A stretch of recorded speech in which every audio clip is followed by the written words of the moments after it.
All right. Hello, everyone. Good morning, afternoon, and good evening, wherever you may be in the world, wherever you may are. Words are not coming to me. My brain is mush as I've been dealing with math, and everybody knows how much I hate. So yes, welcome back to the region of Luavara, ladies and gentlemen.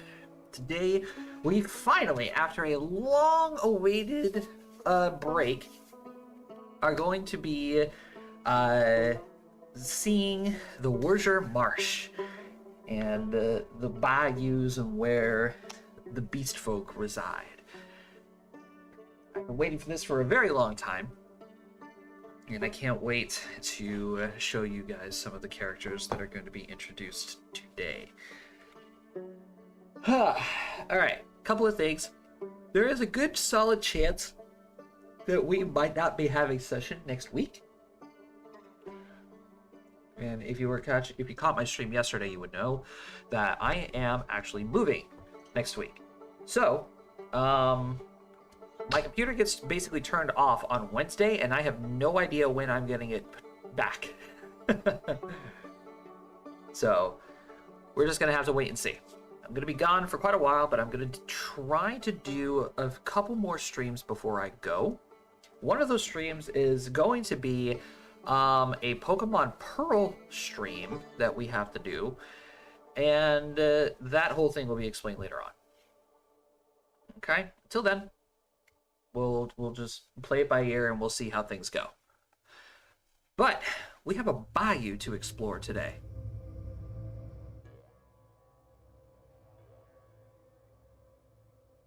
So let's turn down the music, and let's jump into Discord and see what's going on. I think we also need to get you laid. Yes, Cody, we need to get you laid if you're telling us that. Yeah, like, I'm sorry, but if you need to sit on your hand to enjoy yourself, that's a little much there, bud. Why? Why must you do this to my monetization? You're monetized? Why? Because Jacob and I don't start till you don't unmute till you get back, meaning that we're safe. I should have a warning every time I'm coming back to chat. It's just sirens. You start playing one of the soundboards. It's just one of the soundboards that we gotta put in. Is there a D-channel alert?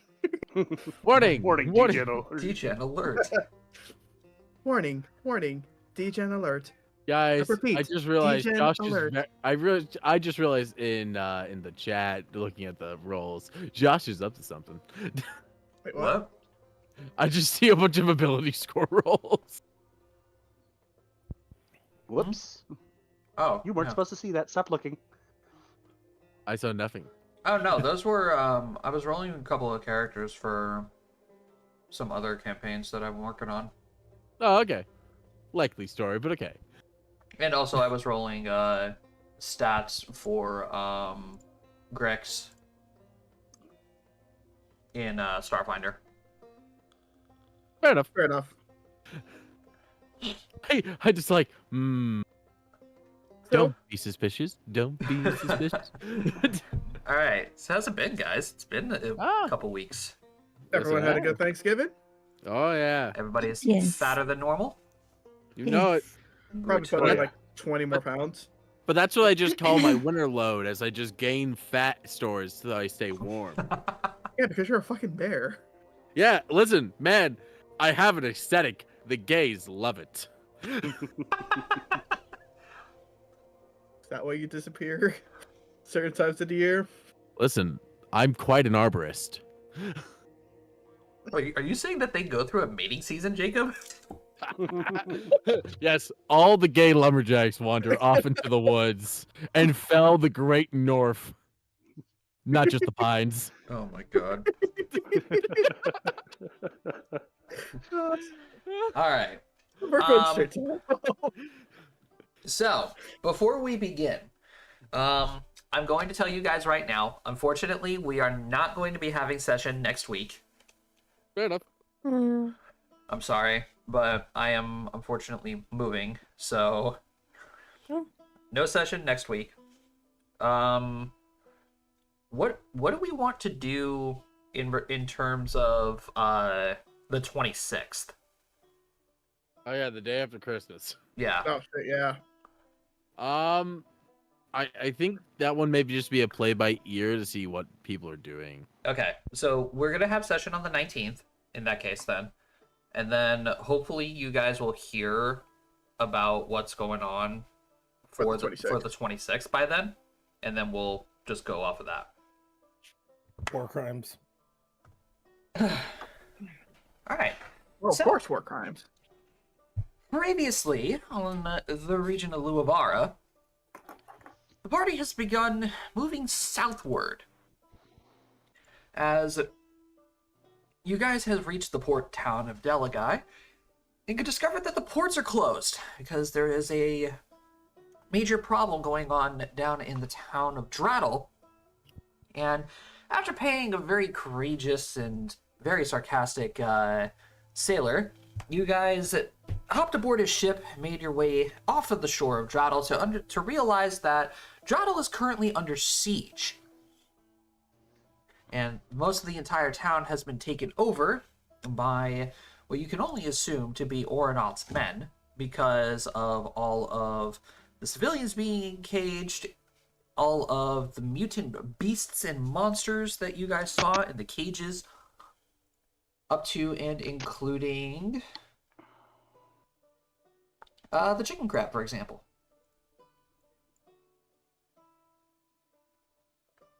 Fucking chicken crab. Or the beer. Beer. Horrid monstrosities of genetically manipulated monsters who you can only assume to be done by Genesis, and seeing none other than Irath Tagoth, also at the center of everything. Realizing that you guys are heavily outnumbered and horribly outgunned, you guys fall back and retreat into the Warrior Marsh, where you guys are going to be seeking out the beast folk within the swamplands themselves. Only to come across the sounds of a friendly banjo going off in the woods to find your new Kenku guide, Sanjin. Hate this man already. Oh, come on, you love him. You love him. Don't lie to yourself.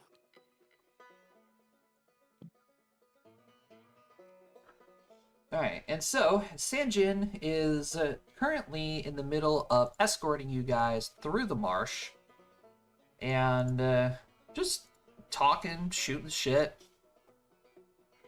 And as you guys are dodging these giant holes and pools of water that are in the swamps as well.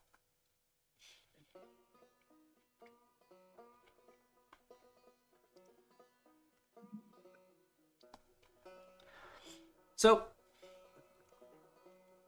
you guys are just continuing through the swamps. You know, Sanjin is just just plucking at his banjo, having a good old time. You guys are following very closely behind him as he's like dodging all of these holes that are in the swamps that he could see and somehow you guys can't.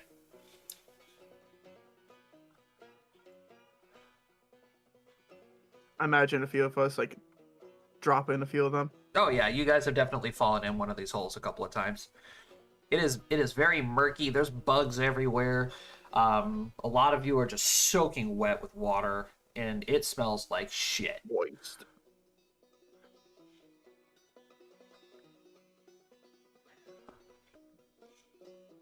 So Sanjit is going to turn around and he's just going to continue playing and just walking backwards, and he's going to look at y'all and say, "So tell me here, folks, what y'all doing down here in the bayous? Not many folks like you are down here." Well, we are here for a couple of different reasons. One of them has to deal with our companion over here. Points to Alistair.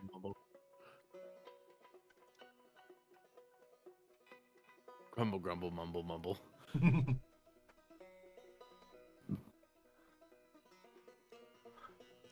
we And go. the- I found the background music. Oh, you found the background music. I found some background music. Uh uh yeah, we're out here looking for an associate of ours. But we've never been here before, so we have no idea where we're going. And the other reason has to do with the tribes. Uh, lizard tribe, lizard folk tribe, right?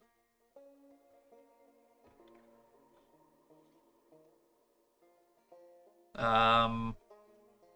I'm not mistaken, you guys did talk about needing to find Alistair's daughter to Sanjin, right?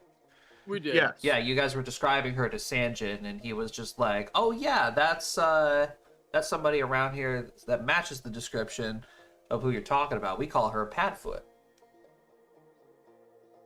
Yep. So we're here to, search for Padfoot. We're here for other reasons. Yeah, well, I mean, it's a good thing y'all are found me. Then I could take you straight to the village where Padfoot and old Croaker is. Two of them work in tandem. What can you tell us about this old croaker? Yeah. Oh, old Croaker and I go way back. Him and I knew each other ever since I was a little chick. He's the leader of one of the local tribes down here. Probably one of the strongest folk in this whole bayou.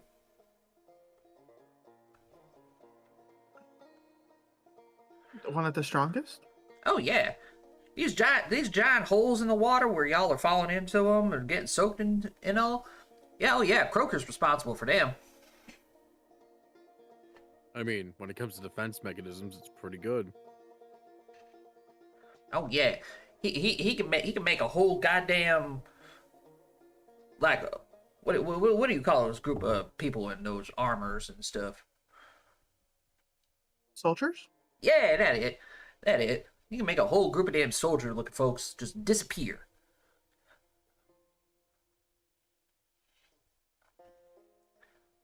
But down here, I'm sure y'all understand that stronger you are, the more say you have around these parts.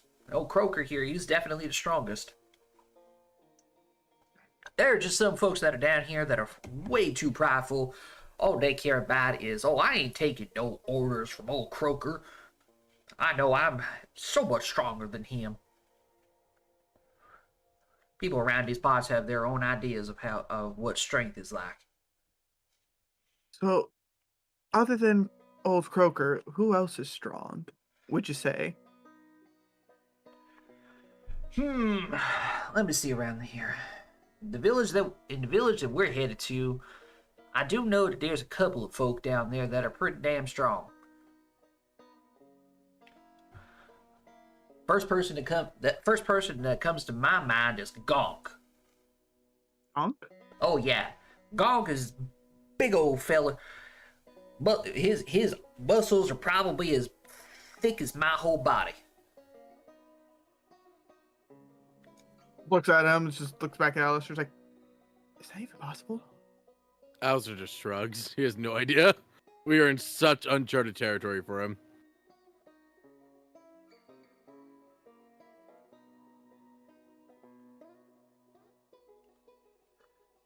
Let me think. What other folk are down here at that village that I haven't seen in quite some time? Well, there is this one folk. He is a lizard folk as well. Oh, what the hell was his name? Korak? I think it was Korak. Yeah, that sounds about right. He's like what are them guard folk. Patrols the place and goes hunting and shit.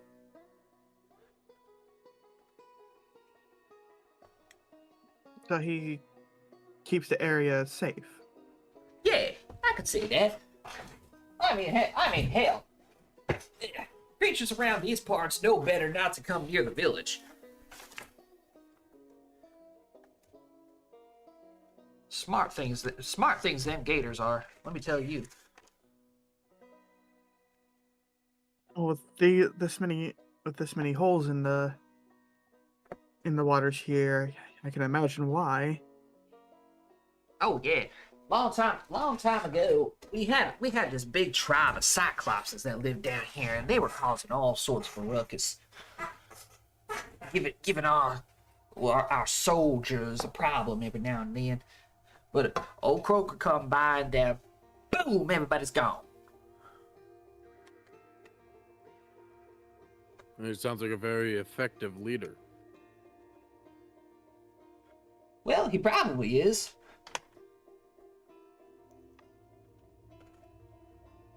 I'm not from that tribe, so I don't really know how he runs things. All I know is just not piss him or gonk off.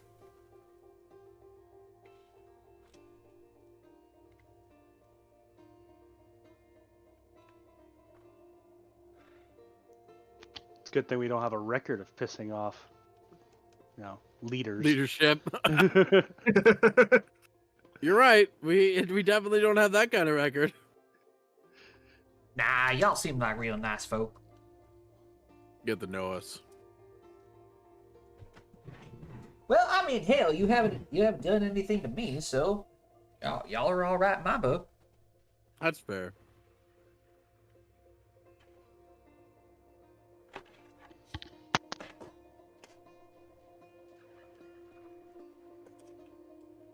How much further until we get to the village? Oh, we're about maybe an hour or two. Not bad.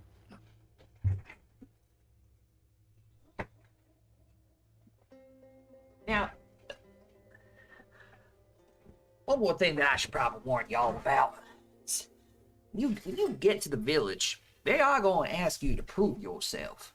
And old Croaker just don't talk to nobody. Around these parts, people around here, they value how strong you are. You can beat people all the way up to where you are worthy of talking to old Croaker. Then old Croaker will talk to you. But you really want to prove yourself, you can probably take down Korak, or hell, if you could take a hit from Gonk, you'll gain the respect of the whole village. Looks towards Xavian. I think the entire party just turns their heads towards Xavian. It's like, Hey, buddy. hey, buddy, what is this favor? I will punch to break the face? your spine 8.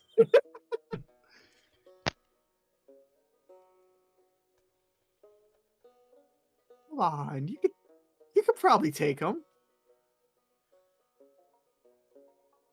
With how much you've been Let's just through? see what we're going into first. Don't get me wrong, I'm not one to shy away from taking a hit, but You'll be fine. Y'all are cautious, which is good. Around these parts, you gotta be vigilant at all times. I'm saying, oh yeah, you'll be fine. Thing you know, he gets triple critted. Yeah, around these parts, you gotta be vigilant at all times. You never know what's gonna come down from the treetops or jump at you from the water at freaking lightning speed. Hell, my cousin Chicky, for example, got eaten by a giant snake last week. I'm sorry to hear that. That's all right. There's like 16 others of us. Fair enough. Happens all the time down here.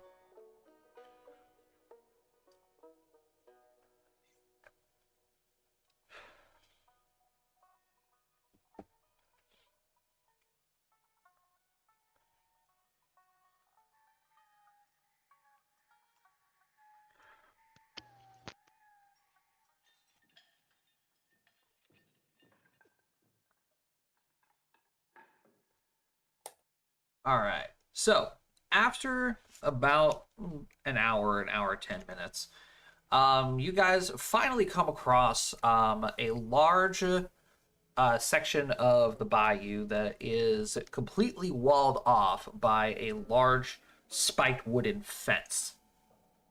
Nice palisade. So Sanjin leads you guys up to the front gate, and you guys are therefore met with your first glimpse of one of the bayou villages. Oh. Ooh.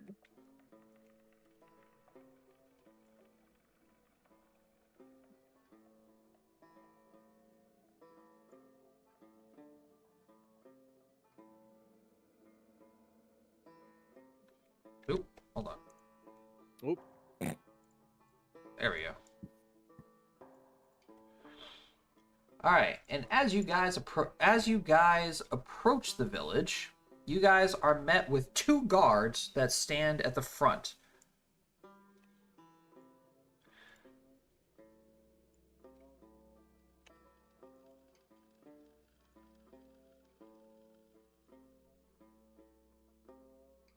I'll enhance the images for you so you can see them. I don't think we're on the same screen as you, Josh. What? No, I see him. No, I see him. Yeah. I you bet are. that I'm not loading in. 1 second, let me refresh. I was gonna say refresh your shit. All So, right, listen, it doesn't. Okay, so there we go. Yeah, oh god. That's a fucking That's a big brick frog. of that's a brick of a frog. Hello, I am Bullfrog, and this is my cousin, Toad. He likes to pronounce it Todd. Funny. No. He is now brick. I am Brick, that is Wall. Together we are strong. Oh god. So as Sanjin and you guys approach the gate, the frog obviously, holds his sword out in front of the gate, and you just hear him just let out a ribbit. Sanjin's gonna stop his banjo playing and like cover his beak and be like, Todd, how dare you? They are from out of the bayou. You can at least show a little bit of, humility. What do you want, Sanjin? What do you mean, what do I want? These folks down here are lost in the bayou, and I'm just bringing them to the village. They want to talk to old Croaker.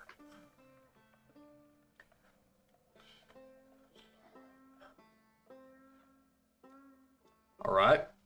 I understand now why they're here, but again, why are you here?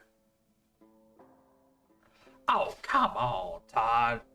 Surely that whole kerfuffle from a few years ago ain't still bothering you?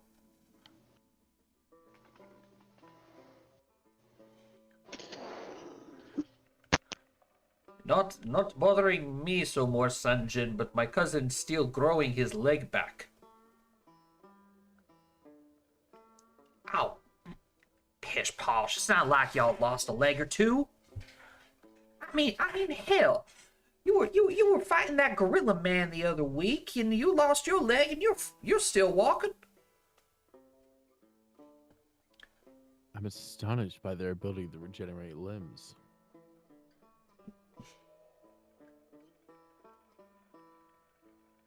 Is that racist? I feel like that's racist.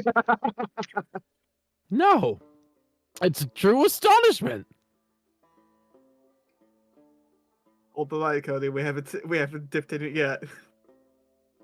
We're wallowing on the edge.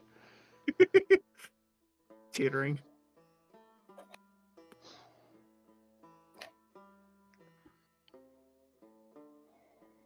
All right. Which one of you is the head? Oh god. We all look around like. Everybody points to Vivian. Do we give them Silky? Like which one of us are gonna go up there? Silky, do you want to be the boss, or do you want Vivian to be the boss? I don't know. Well, they value strength above all else. I think the Xavian would be the best. Oh, Vivian or Vari? maybe if we tell them we're friends with Padfoot, that might help. We're still gonna have to prove ourselves either way, guys. Yeah. All right, Xavier, go punch him. No, Wait, I want to come. don't punch. Just Bitch slap? Silky's they're gonna just looking for a hand. Backhand. so just he's looking gonna for a reach tutor. out. She's gonna reach out and grab Vara and Xavier and just push them forward. Here you go. These are our 2 strongest warriors that we have. It's a co-leadership model. Leader Why do I and co-leader. Thrown under the Okay. bus. No, Xavier, you Luke weren't. is the co-leader. I'm just a spectator here. No, we are the spectators now. All Sorry, right. everyone without Tieflin heritage just staying in the back. You guys do all the work. All right then. State your business as to why you're here. All right, just gonna look at. Xavier. Sandra's gonna look back and be like, "Did I not just explain to these two why y'all are here?" Just Sanjin, it seems like they have a way they do things, and we're just gonna respect that. We're here to speak to Padfoot.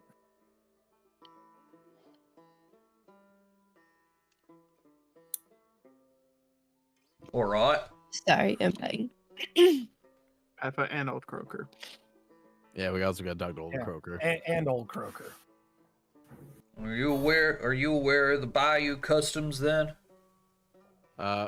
Sure aren't. Yes, we are. No, let them explain what their Obviously, customs are, because Sinjin may be telling us something wrong. We've heard A little some bit, but not things, but we're not really familiar. We know you respect strength. Indeed. How do you measure it?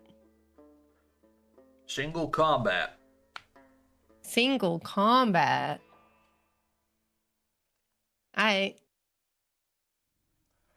Well, you wanna talk to Old Croaker or you wanna talk to Padfoot? You gotta name a warrior of a high class in order to speak to them.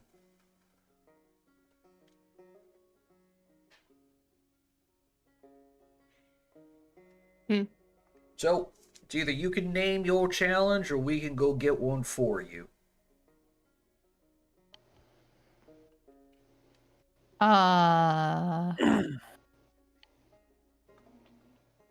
What do you think is the better option? Xavier over here is like, I mean, there's an express route to getting what we want.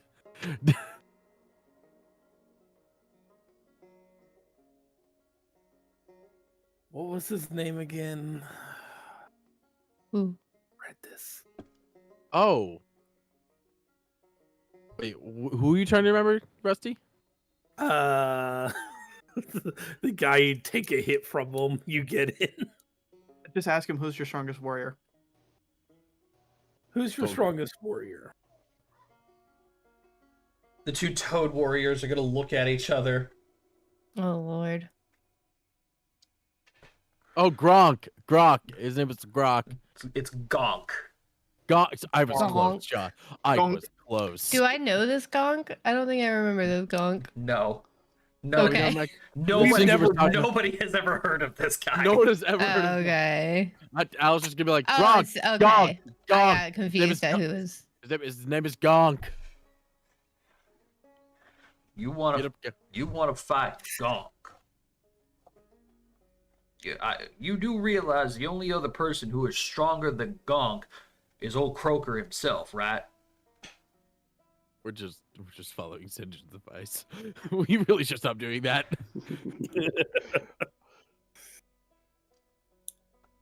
Oh, come on, Todd. Just let him go.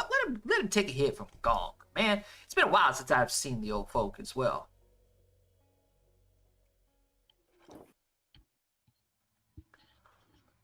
If anybody can handle it, it's Savian. Agreed. Yeah. It's kind of our greatest importance to actually speak with the leader of your tribe, but we also want to respect your traditions.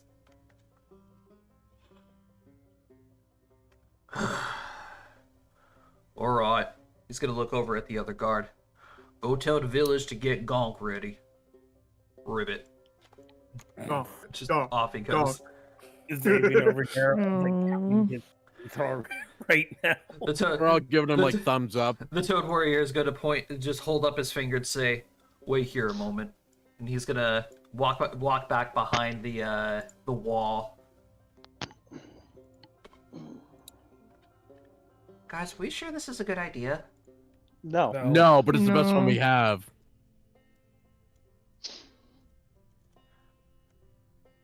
It was nice knowing you, bud. Well, if nothing else, I've lived a good life. Jesus. All right, the Toad's gonna come back and he's gonna hand you what appears to be like a really, really like shoddy piece of parchment, and a feather that's like stabbed into like a squid. And he holds it out and he's like, please Waiver. sign the form. Can I read it before? Wait, there's a waiver? Give me a I'm wait, give me a linguistics check. wait. There's a waiver. Give me a linguistics check. All right. Actually, pretty good for saving it, I feel. So you pick up this parchment and you start reading it. It is like really, really shitty common, and it basically says, "You fight Gonk, you may die. Not held accountable. Associates, no harm village, own fault." Oh shit. It's saying that pretty much if I die, you can't attack the village. Pretty much. That Man, Xavier science. Okay, if our strongest warrior dies, how are we going to attack the village? It's a good point. All right, go get him. Just saying.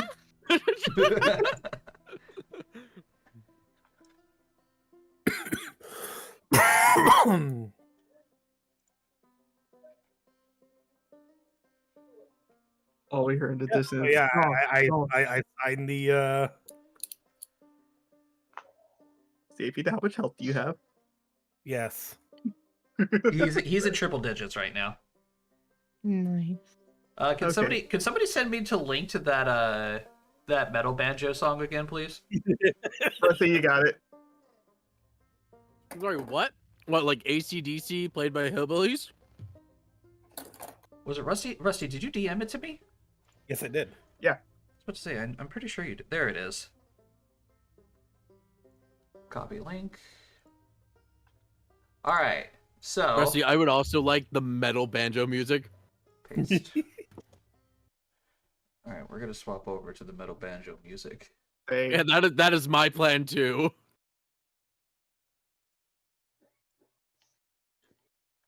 metal banjo away. This song unironically goes hard, and I love it. Does.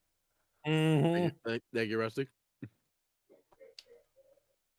I just been having jovial banjo music playing. Oh yeah, but the image of it is. Apparently, there's a part. There's a part 2 as well. And Mhm. it's pinned in the link. Pinned in the comments. I'm gonna It pause goes it. so and good. Wait. It goes so good, but I'm gonna wait to play it till the fight starts. Yeah, that's a good idea. All right, so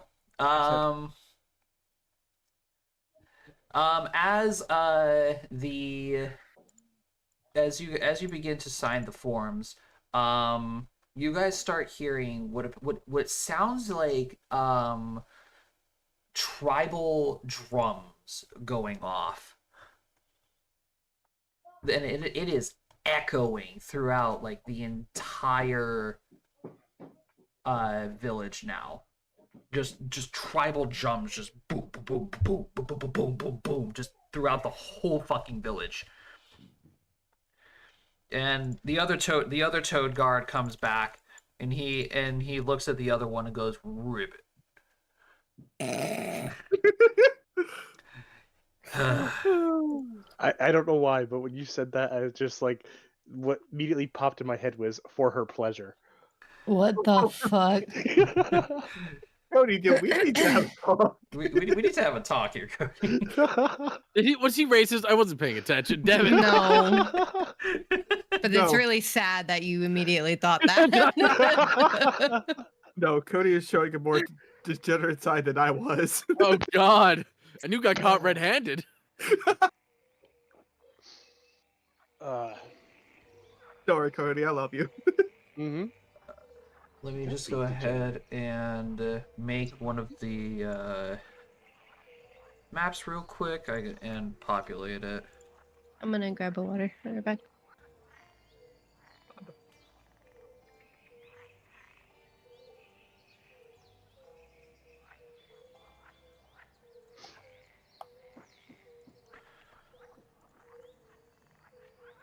Just gonna listen to some actual like swamp background music at the moment.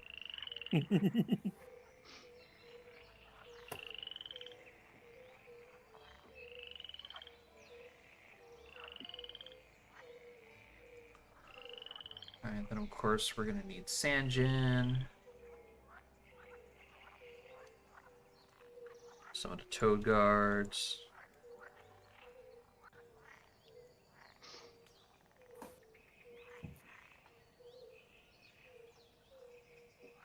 And I gotta go grab everyone else.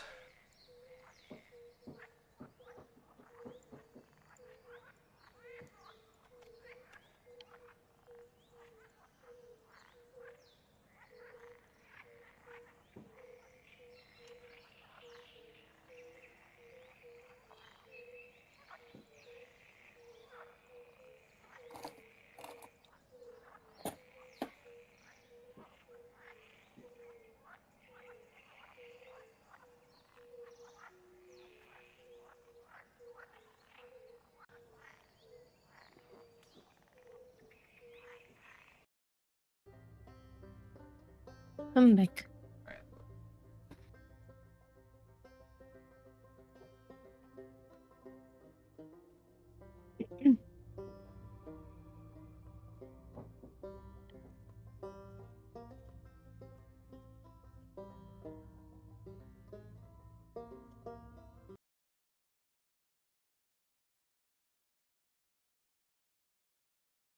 Oh, here we go. Drums and warrior music.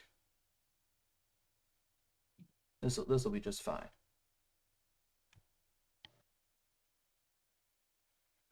least until the actual fight. I'm still just vibing the banjos. I'm listening to my music compilation right now, and I'm like, this is just what's going on in Alistair's head all the time. Banjos and fiddles. Alright. Oh, shit. Arena. So, you guys are brought into the village itself, where now you guys are led into this this open section of the village, where you can now see a lot of different creatures of the village now surround the entire area. Some of them are just banging on the drums, and they're just like chanting things in languages, unfortunately, that you guys don't understand. But you see all different kinds of races here. You see gnolls, lizard folk, like frog people, kenkus, like all different kinds of bestial creatures.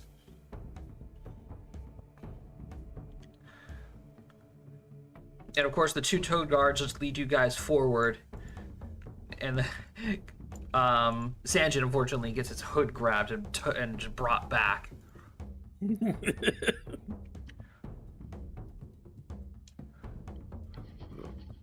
But while you guys are walking forward, you guys are going to be met with another individual. Stands before you.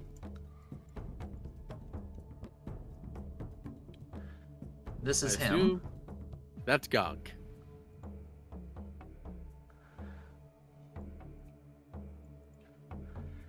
All right, so he's going to hold up his hands, and the drums are going to start slowing down, and he's going to call out, "All right, everyone. We have some outsiders who wish to prove themselves.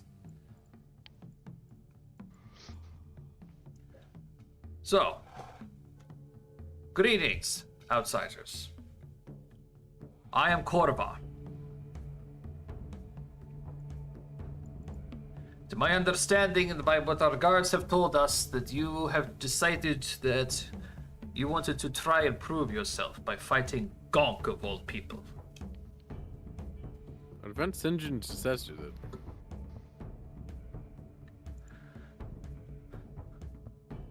So, village has chosen our champion. Please select yours. All right, everyone put a hand on Xavier and buff him. Wait, I have to hit somebody to buff you? No. God damn it, Mari! Somebody come take a punch. Hit me, Mari, hit me. All right, hold on. Where's my fucking sheet? Wait. That, as per our traditions, this is single combat, not group event. No. We Alistair can't even buff him? From Not what even it- words of encouragement? So from what it seems like, I Not- think he's talking about natural strength. Pure natural strength. We know of your fancy tricks, Bard. They called you out, Mari. Oh, goddamn.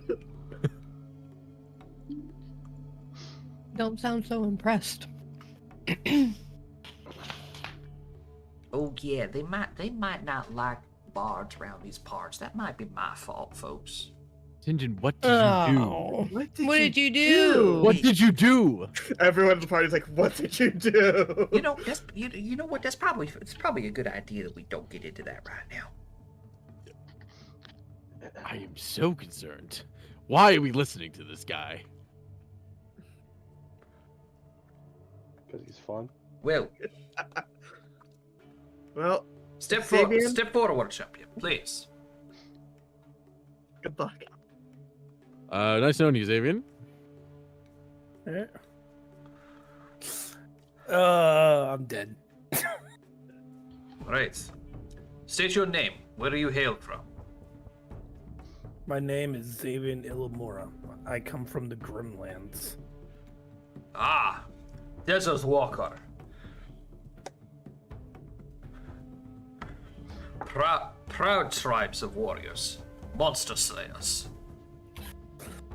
And he turns around and he starts calling out in what you can only assume to be some sort of like lizard folk language.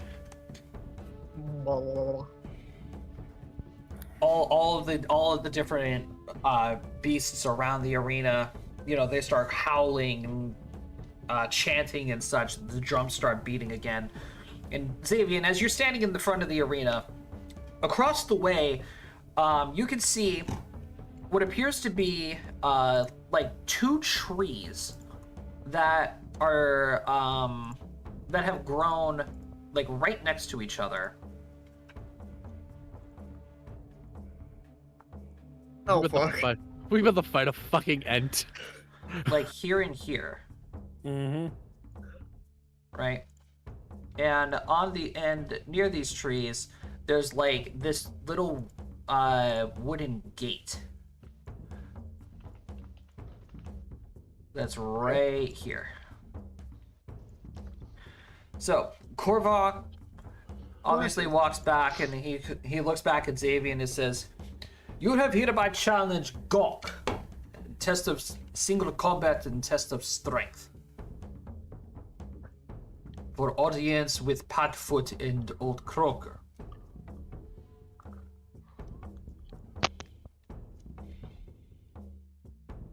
May Our Lady have mercy on your soul."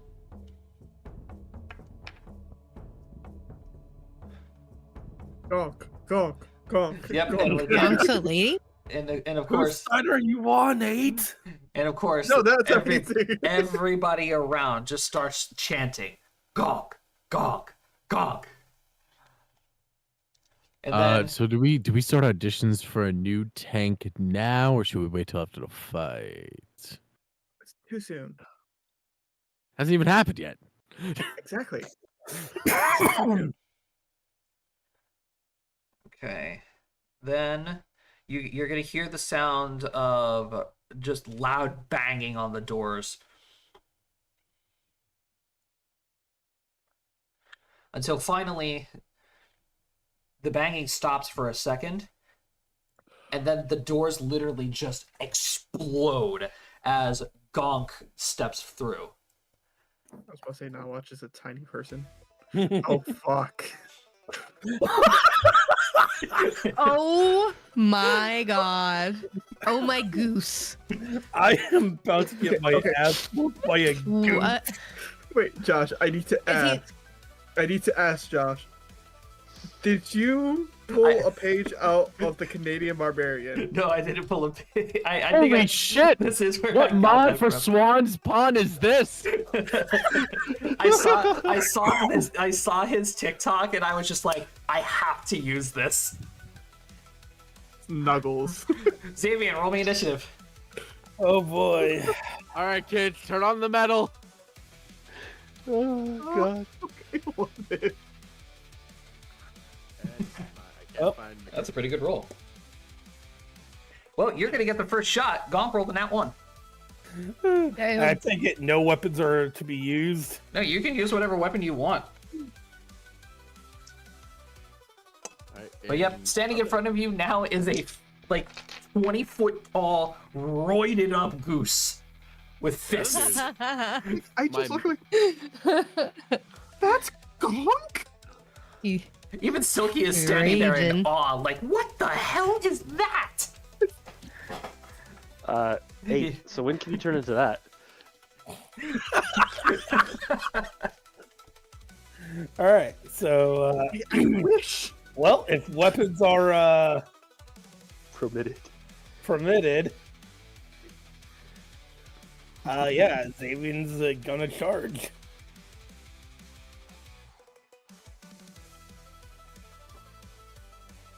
No. And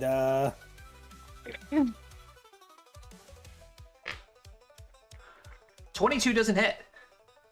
oh boy. Good knowing you, buddy. So Oh, the greatsword goes no. up, you reel back, you charge right in, and instantly the blade is caught by Gonk's fist. He looks down at you and goes, Gonk. Oh, God. Does a 34 break your CMD? 34 CMD, yes. Okay. So you see Gonk, therefore, take his other hand, grab Xavier by the waist, and chuck him across the arena. Xavier, you are going to be taking 17 points of fall damage as you collide back with the ground. Get angry!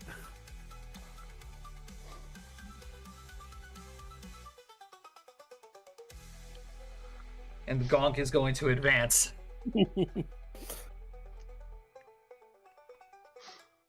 Xavier, gonna get up, of course, shake it off, look around, be like, all right, if that's how we're playing it. And yes, it is Angry Boy time. God, this goes so hard, Josh. I know. It does. This goes so hard. Now also, make sure to go to part 2. Oh, part 2? And Yeah. What's part 2? I only have. Oh, okay, I see it. Yeah, in the description. Yeah. wow, Yeah, 22 again. It's not gonna hit me. I fucking rolled a 10 and an 8. All right, Rusty. Let's see here. Your current AC is a 20. Yep. I need you to make me a Fortitude save. Oh boy. Oh shit. How's Rusty met his match? Oh boy. Okay, so you are going to pass the Fortitude save, but you are definitely getting hit.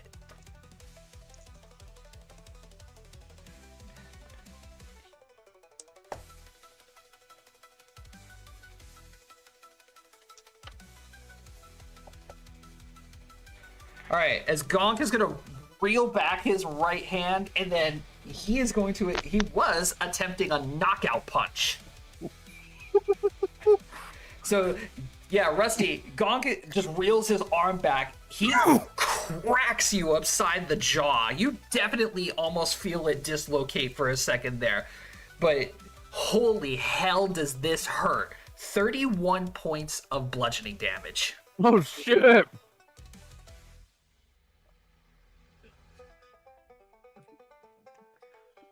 Maybe it was a bad idea. How much damage did you take so far? Oh, I'm still good. 40 some. Your turn, Rusty. Xavier, like, places his hand on his jaw, like, pushes it back in place. It's like, that was a good one. I give you that. 26 will not hit. God damn. Wow. What does the guy see in this fucking thing? Exactly. All right, I'm hitting you again.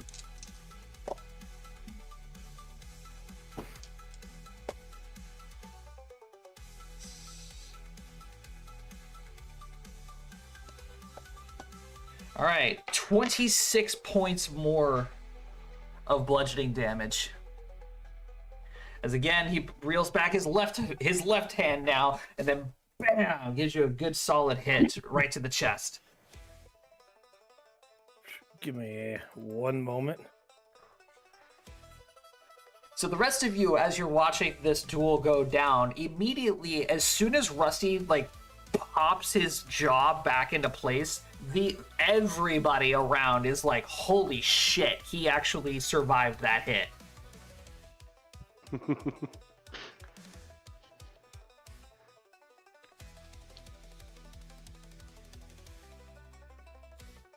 One moment.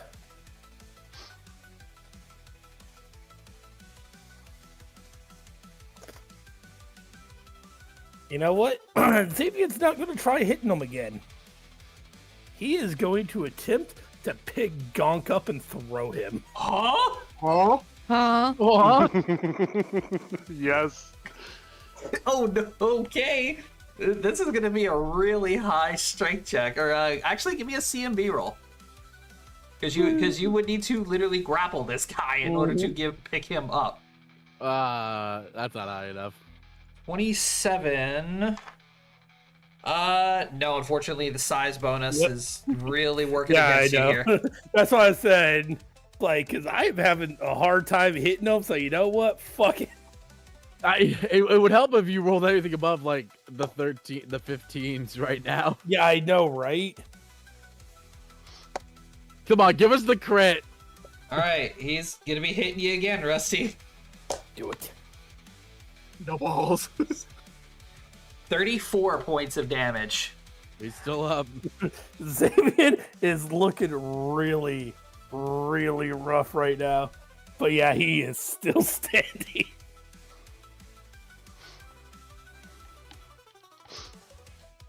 Yeah, oh yeah. After this one, Gonk just gives you a straight uppercut right to your ribs, and you definitely feel a couple of them break.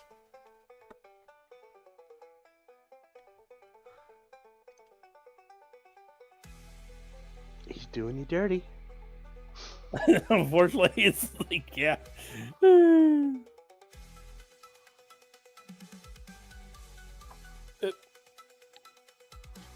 Triple crit.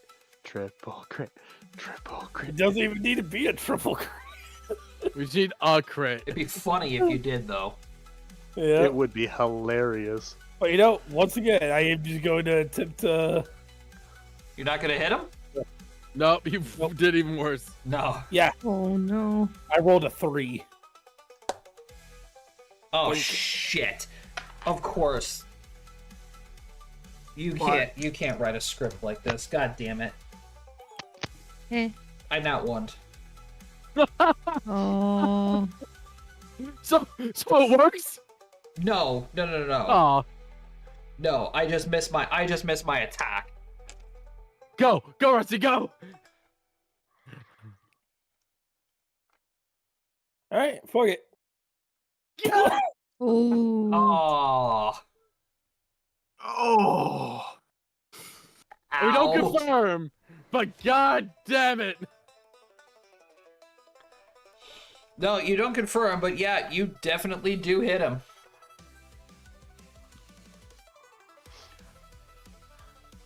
He missed that one attack. I took advantage of the opening. I didn't hear no bell.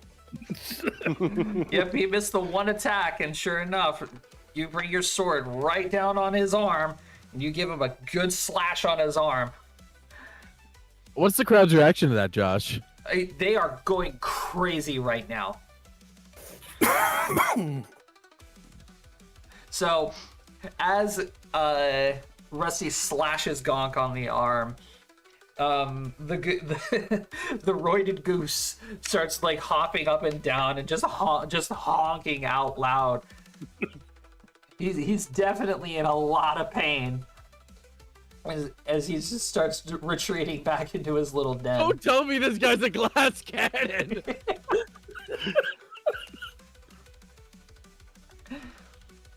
Rusty, you win. It's just an animal. It's just an animal. As soon as it got hurt, it ran away.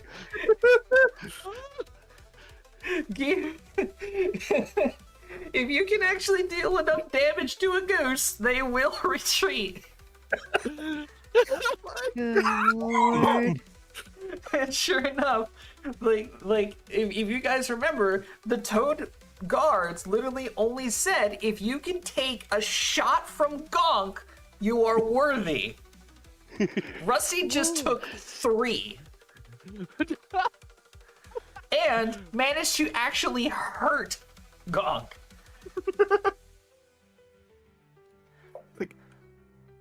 I'm just like 18. Like, Yeah, wait, Xavier just standing there, kind of baffled. like, wait, that's it? What? I look at Alistair next to me, and I say this loud enough for the guards to hear. Is like, that was a shitty performance on our friend's end, huh? Yeah, you can do better. I see him take down bigger things. So Korvac is gonna walk on over and he's just gonna start petting Gonk and be like, "Oh, there, buddy. There, buddy. It's fine. It's only Can we just go back to the cop music? It's only little scratch. You did good." Wait, why am I suddenly feeling bad for this goose? Yeah, for real. I feel bad now. What God you damn did? it, You Xavier. beat up this poor animal. Exactly. Damien. Well, Xavier Lamora of the Grimlands, congratulations. Not only have you been able to actually harm Gonk, you have been the first person in about 5 years to actually harm him, and to take more than one shot.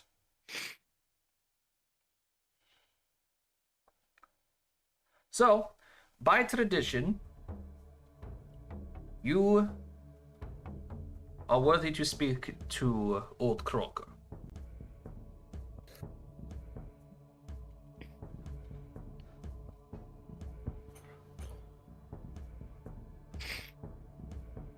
Yeah, I'm just gonna look at him and be like, I'm gonna defer to my friends. Well, by default, you have been proclaimed a leader. Therefore, they are all welcome.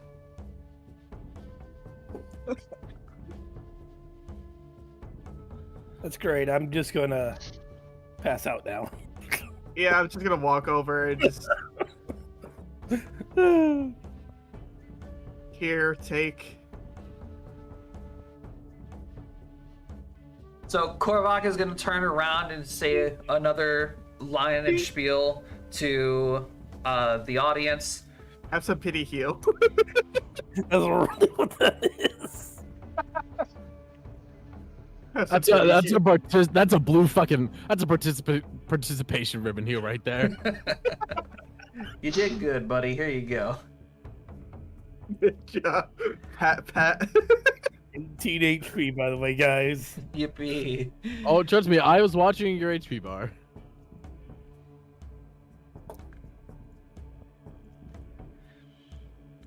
All right. So good thing we didn't send Bari out there. Yeah.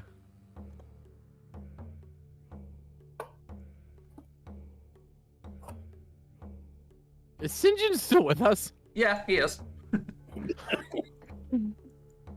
He's just been vibing. God, I feel like we're walking around with a war criminal. He probably is. Like, he's definitely committed atrocities against Skyrim and her people. Yes. No. Come.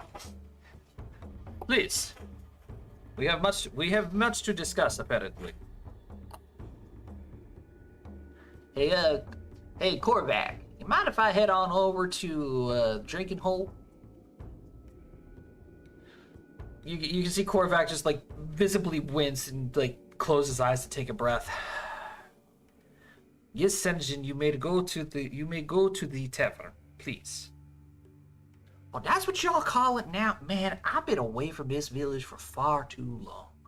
I gotta go get myself a drink and explore, see what all advancements you made. All these fancy buildings and roads and shit. All right, before we get anything started, I have to ask, Like, what did he do? Yeah. Ugh. Like I can imagine, like this is when he walks away. We need to get you to speak to Old Croker as quickly as possible before Senjit starts drinking. Oh God. Fair You know enough. what? Enough said. You know, Go. God damn it! as The much video. as much as you know, swamp is filled with water, muck, and earth and air is all humid and such. I never knew fire could burn that quickly. Wait, what? Yes, 9 people died in that fire. Oh dear Lord. But enough about Sanjin. He's Got a couple screws loose. you could say that, yes. Let's get Yeah. to the leader before things get bad. Yeah. So Korvac is going to lead you therefore through the rest of the village until he's going to lead you to this very large hut that's decorated in all kinds of like banners and ribbons and it definitely it sticks out like a sore thumb. It looks like a 5-year-old just slapped this building together for an art project. Hmm.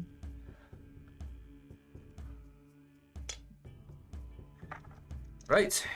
This is old Croker's tent.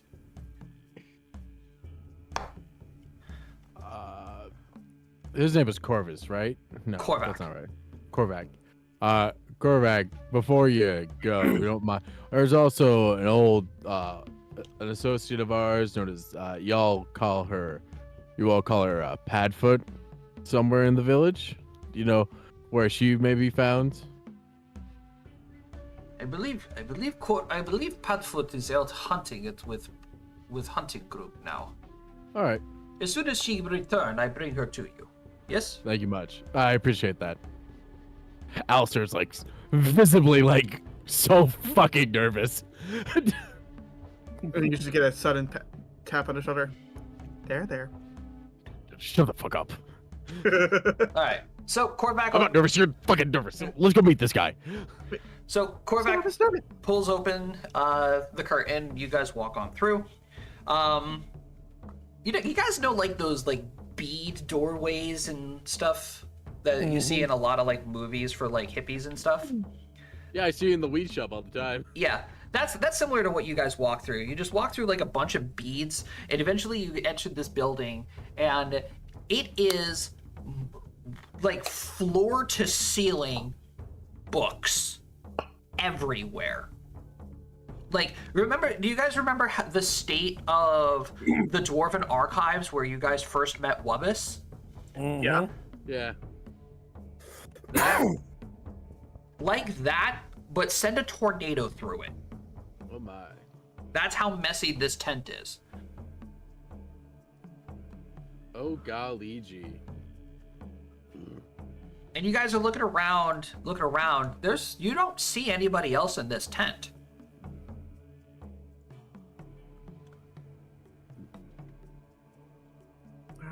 Hello? Oh, goodness gracious. Huh. Korvac, you need to warn me when you bring guests over. Huh. Looking around Get for me said s- voice. Scared me so much I nearly shat on my own book.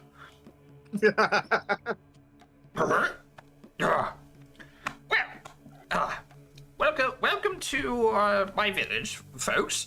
I heard that your champion has therefore bested Gonk. I must say, it is quite the pleasure to meet you all. It has been quite some time since I've met someone who has successfully defeated Gonk. And hopping up onto a stack of books Him and Wubbis are gonna be friends. is Old Croaker. Looking down at the books like, so I'm guessing you are Croaker? Yes, folks around these parts called me Old Croaker. I am the village archmage and leader of this fine little establishment. You resemble someone that we know, but as a different race. Oh? Do you know anyone by the name of Wubbis? I know not. Sizest. I know not of anyone by the name of Wubbis. That's creaturous, Jacob. It's sizest. Yeah. Look, I had to step in it. We didn't step in it yet. I just had to. That's because we're trying not to, Jacob. Whoops. Mr. Croaker, if you wouldn't mind me asking, what tier of a mage are you? Oh, well, I must assume that your friend Wubbis must be a very skilled and talented mage at this point. Well, I so happen to be a 9th tier mage myself. Huh? I think at this point everyone just kind of like, huh? Hey, what tier was Wubbis? Well, like, One? second. Yeah. You can do a light spell. Okay, so you're more advanced than Wubbis. Good to know. Guys, do not fuck around and find out. So, I was told by my guards that you needed to speak with me. May I inquire as of why? Looks so silky. Mm-hmm. Well, Mr. Croaker, I'm not entirely sure how news and how information of the outside world gets to you and your tribe, but there has been a lot of turmoil that has been stirring up in the northern reaches of Luavara. Yes, I have been hearing quite a few of that from my little spies that are around here. How has things been progressing? Hopefully they have been improving, yes? Not exactly. We've come down here to your tribes as Sanjin told us that you're the person to go to for all of this.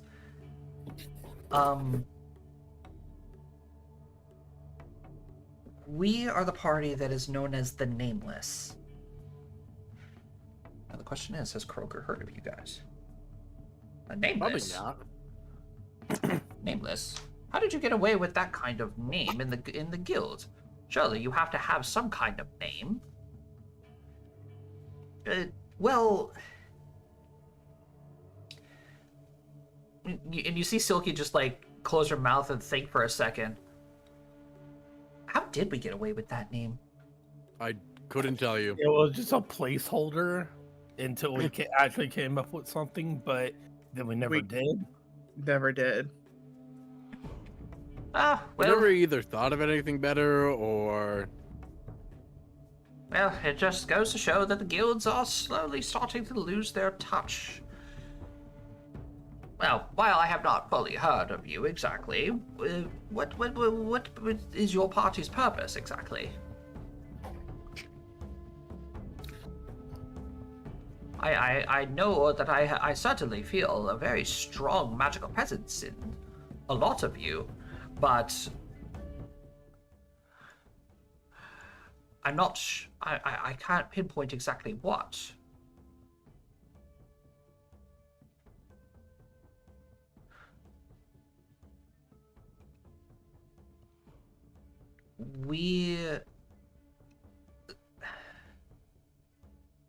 And Silky proceeds to go ahead and explain to Croker about everyone, basically. Saying, you know, Aristella here is a part of the war councils of the Boreal Tides. You know, 8 here is the exiled princess of the Elven capital. Ragnar here is training to be the new king of Dandelier. Xavian is the son of one of the greatest warriors in the deserts. Vare here is a very talented bard that we picked up along the way, who is able to control and domesticize that thing. Var's just gonna pull out Goobus and start wibbling him, just like in between the eyeballs. you could see old Croker just like flinch. She's like, good heavens, what is that thing?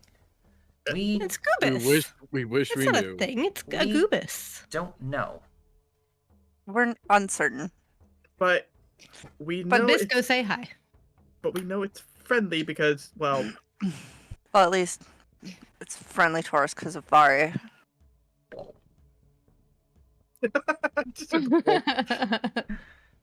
And Alistair here knows the one that goes by Patfoot here.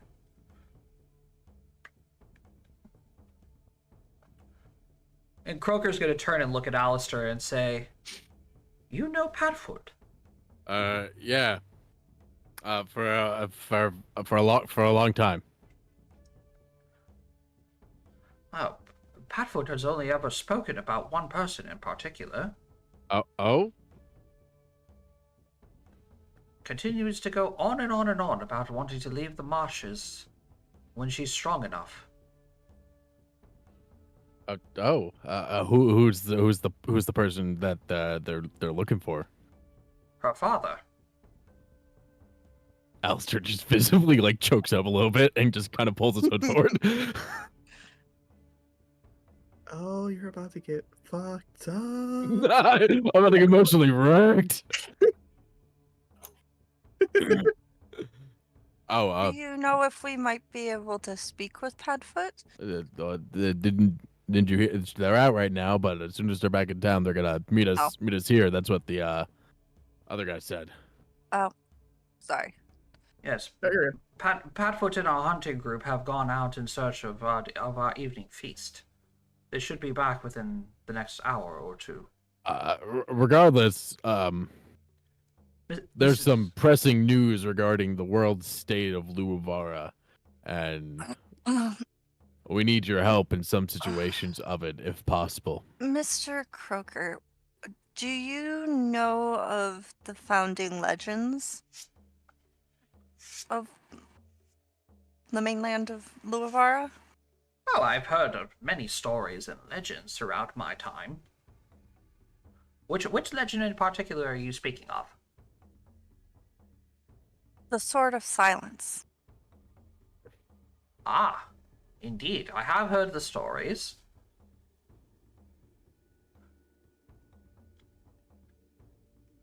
And he's going to look at everybody and say, "You all have it, don't you?" Looks sort of silky again. Really bad poker face. Mm. Yeah, everyone's really bad poker faces happen. Oh, not to mention we're holding weapons. Made of star metal. Yeah. Silky's going to just take off the sheath and just present it to Mr. Croker. Oh, goodness.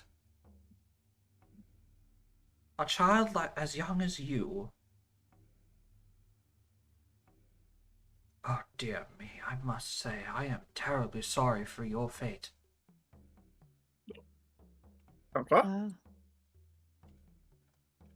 Nani? It's not an easy path to walk. We are nearly complete of finishing the repairing of the sword. We've come down to your village to ask your people to help us.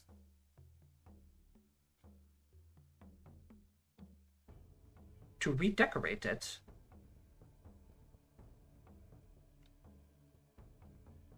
Oh, goodness. I'm heavily honored, Miss Silky.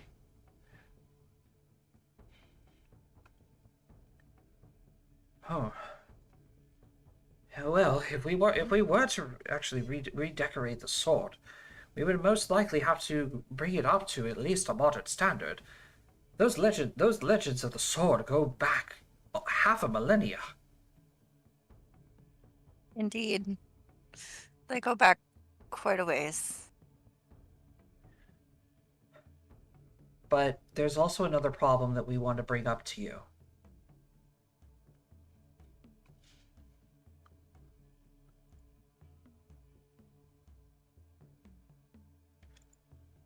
There is a major shutdown of the ports to the north. Jadal is currently under siege, and we know who's behind it. The people of the town are suffering.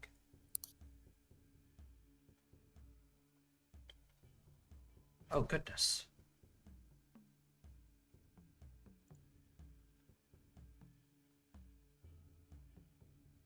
What has become of Jadal?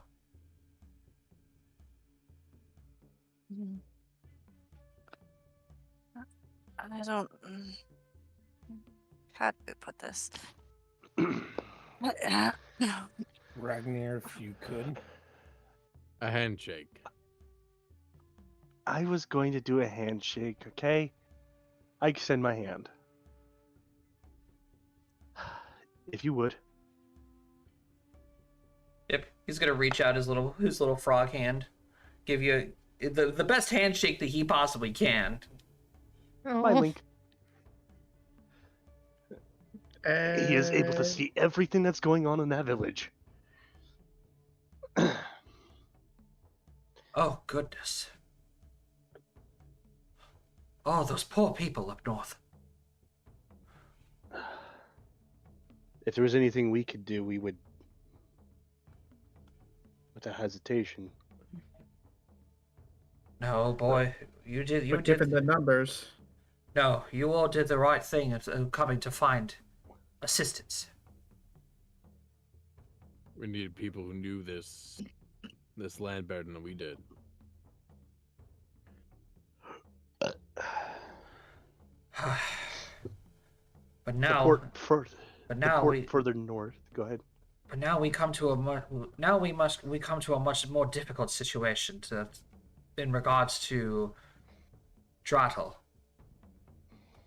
We have to deal with the politics of everything. You see, the Warja Marsh has been part of my people's heritage for thousands of years.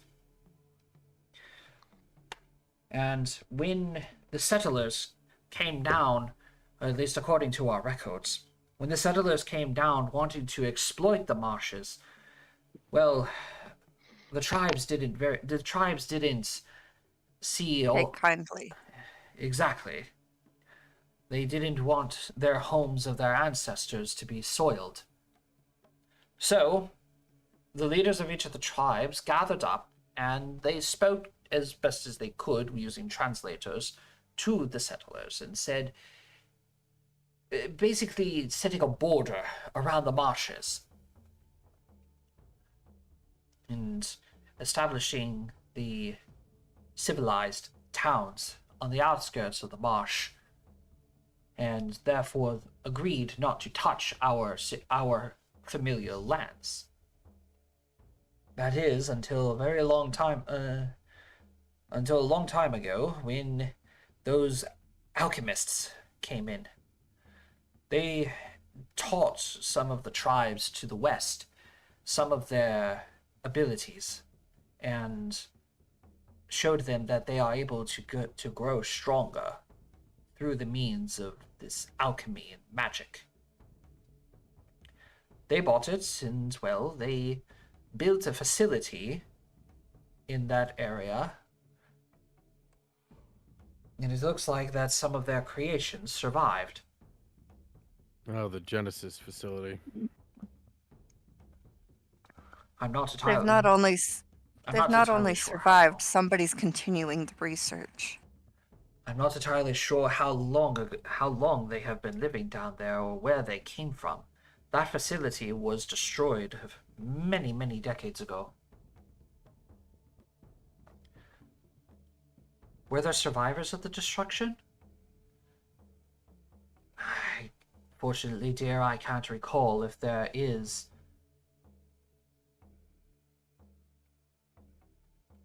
I can't recall if there was any survivors or not.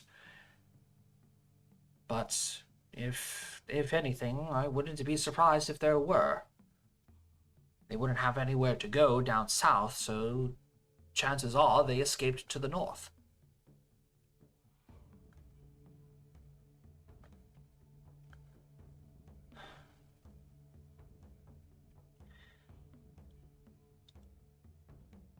Was there anything left behind in the facility?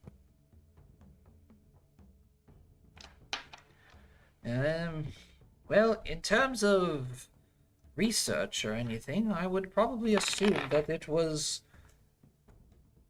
destroyed, probably, due to the environment. But I have sent a couple of scouting parties, some even led by Patfoot herself,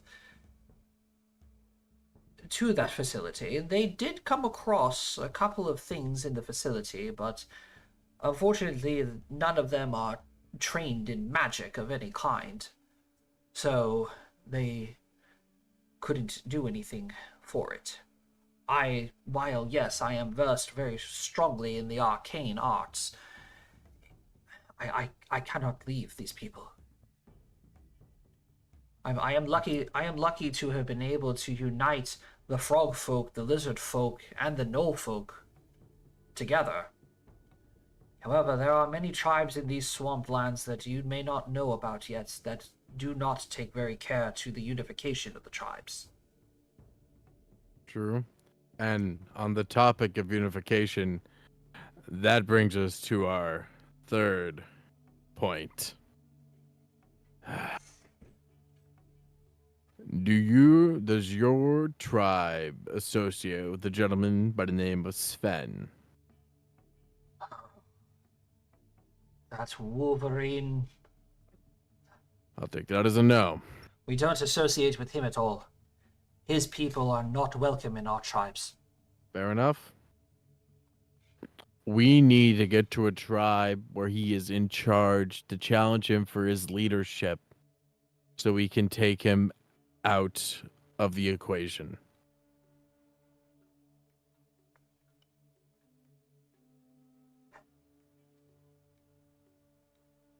Well,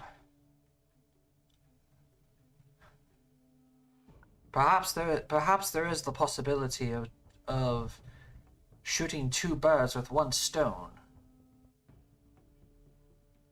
Because we have been asked, for the long and short of this matter, is that Sven's actions are not really his Only own. his own. Yeah, are not wholly his own. Some of them are, and he's an asshole. We're totally agree with that notion. But some of them are not, and by removing him as a person of power in the marshes, that will allow for us to, A, free people of his control here, and B, remove a powerful pawn for people who are actively working against us. We're sorry to drop such vital information on you, Mr. Croker, but you need to understand that Luavara is on the brink of war.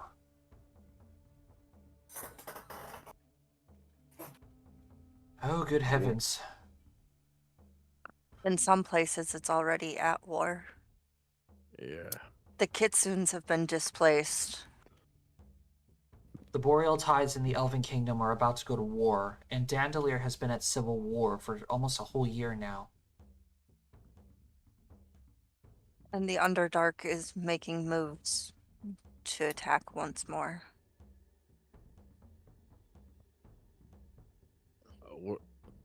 At most, if we were to ask for aid, we would ask for your aid dealing with the Genesis facility and the incident in Drattle. But I believe we would ask for no more than that.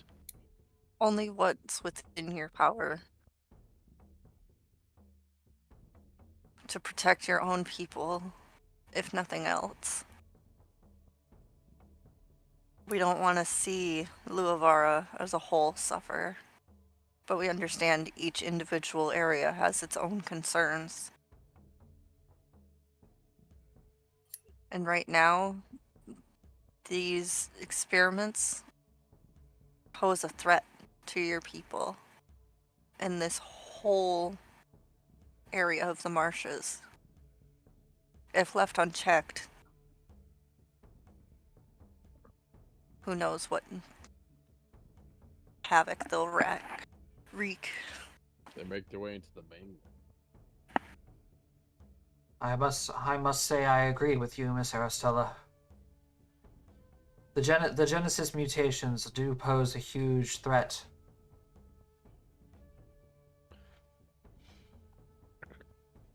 And it cannot simply be ignored.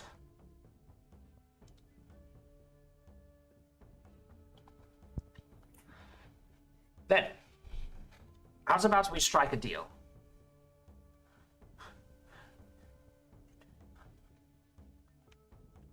I will aid you in your quest to repair the Sword of Silence and to investigate this Genesis facility. If you would be so kind as to aid me and my people with retaking Drattle and opening the ports. I believe that sounds completely fair to us. Any objections, folks? Nope. None.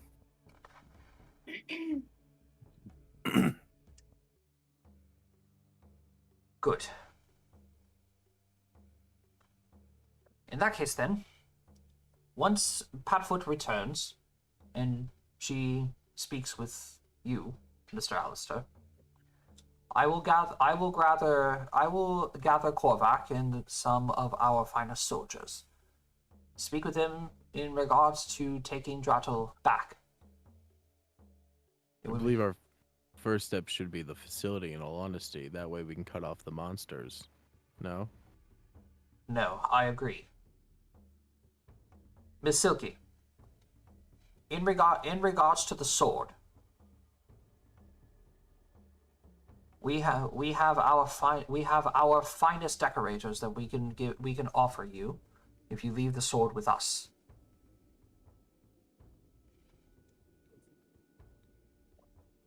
I would like if you would be so kind as to speak with them. And Miss 8, was it? Yes. I think it would be beneficial for you to speak with them as well. Looks sort silky. You sure? Some of them do have ties with the Elven royalty.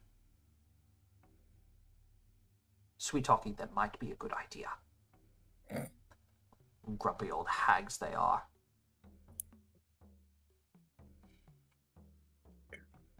Son of a bitch.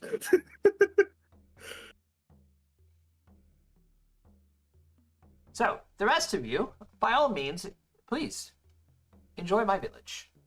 I would be more than happy to accompany you in a drink or two. I was actually hoping to pick your mind a little bit, good sir. Ah, after some arcane knowledge, are we, Mr. Goldbottom? To some extent, I pull out the staff. I want to know more about this and what it's capable of. It was crafted by dwarves, obviously. Ah, yes, I can see the craftsmanship of the dwarves in it. I must say, I've never thought that I would see a star metal weapon in my eyes, let alone 7 of them. Yeah. Yeah.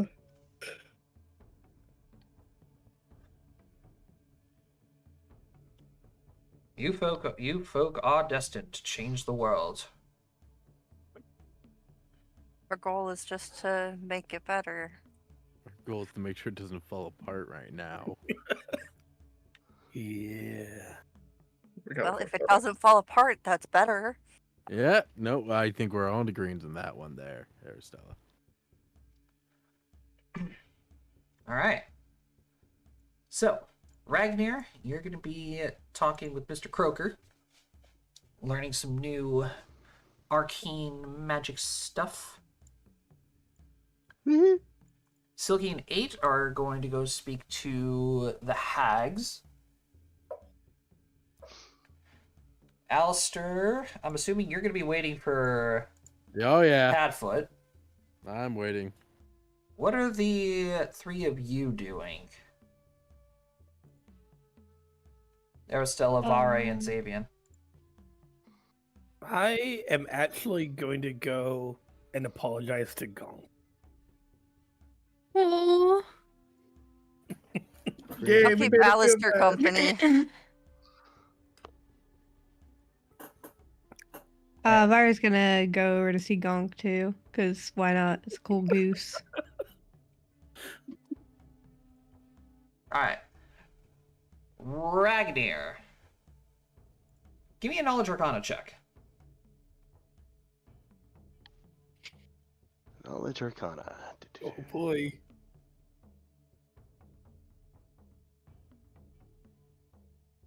I rolled a 6.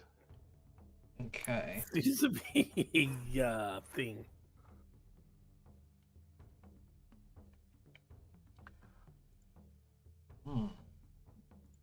This is quite the staff you have here, Mr. Goldbottom. I must say, the dwarves certainly did their best in order to craft this to your skill sets.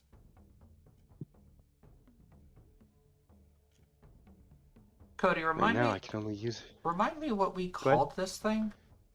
The Staff of the Falling Star, I think it was? Yep. I believe so. Falling Star Staff, yeah. Currently, it's a once per day 5-foot splash weapon. That puts a minor debuff. Be right back. I get my rabbit her meds. Yep. Well, I'm looking to unlock more of its potential because I know it has more to offer. I can feel it. indeed it does. Indeed it does. However, the staff, unfortunately, is limited to your own magical capabilities. So, as your mana grows, so will the staff itself. And whoever forged this has certainly left behind some kind of message in it. Oh. Yes, funnily enough, it's in runes.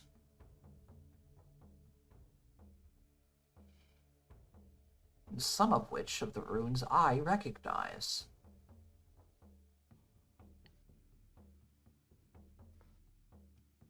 If I may. Certainly. He's gonna have you like lay the staff down on top of some of his books and stuff. And you're gonna see him take his little froggy hands and just start like playing around with some of the runes and stuff. And some of them are going to light up, and some of them are going to react differently. You know, some of them like zap him with lightning, and some of them like heat up a little. I am watching very closely.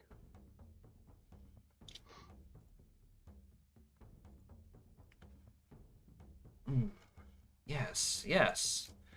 This is precisely what I thought it was.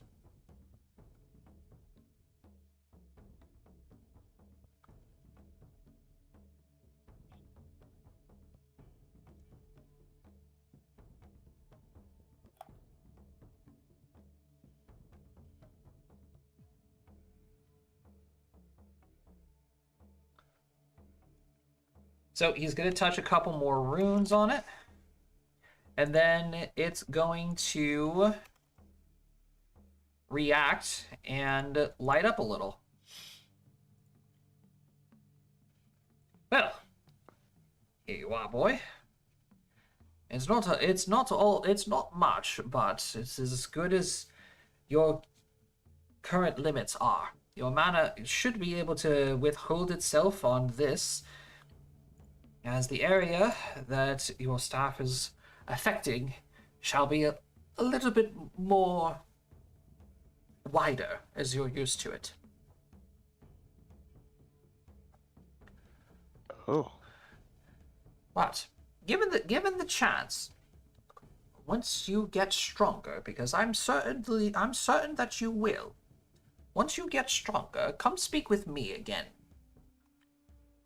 There is much more that staff is capable of, and once you are capable of controlling that power, I may be able to provide you with some new fiddly-doos, as they call it up north.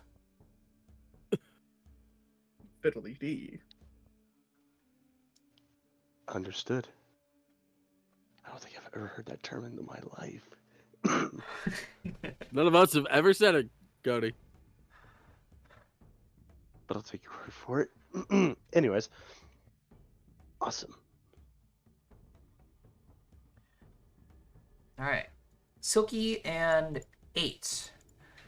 The two of you start making your way through the village towards the directions that Mr. Croker eventually gives you. And you come across a wooden bridge that leads up to an old shack.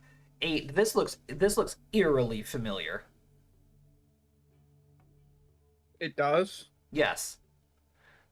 Oh shit. Like, how eerily familiar? You have definitely seen this kind of shack before. Oh. Give me a knowledge history roll. Like, I clocked it immediately. I'm shocked you didn't.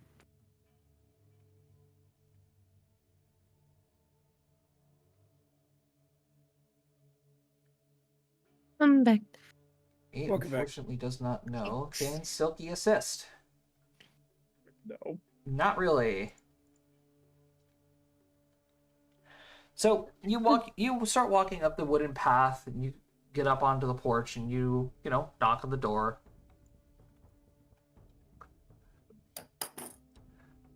Then out from the door, you see this individual. I love him. Who are you? What do you want? He looks like he would tell a good bar joke.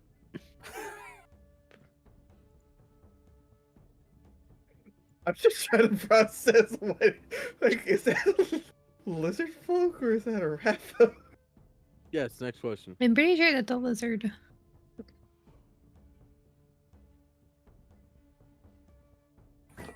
Hi, old Croaker sent us over, to you? You're just gonna see them just like lean forward and look at you and. Ugh, elves. Why old Croaker always sending me elves? There was another elf? He sent you another elf before? Ah, adventurers from north always come down to swamps trying to find different kinds of big monster to fight. Fuck them all. Ugh. But what is No. what is it that you want? Mr. Croker sent us to talk to you about your decoration skills. Who are you exactly? You human? Are you feline? What are you? It's a long story. Fair enough. Come in.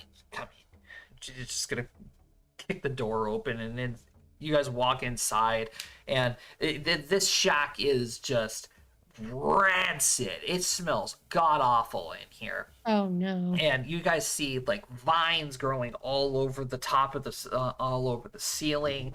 You guys see like jars filled with like mushrooms and leaves, like bugs and frog feet, eyeballs and everything. It's just awful in here. What are the eyeballs for? Snack. Ugh.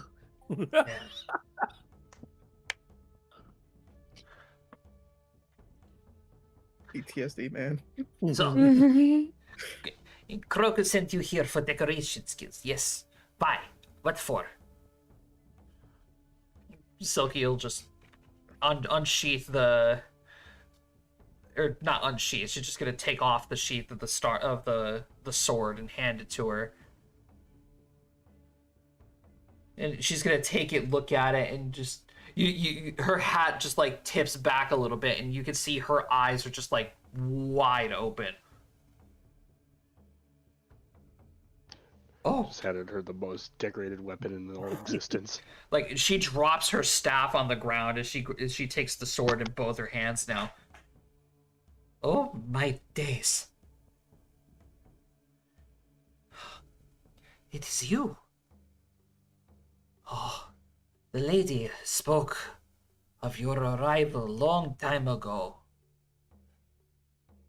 We did not believe that you would ever come here.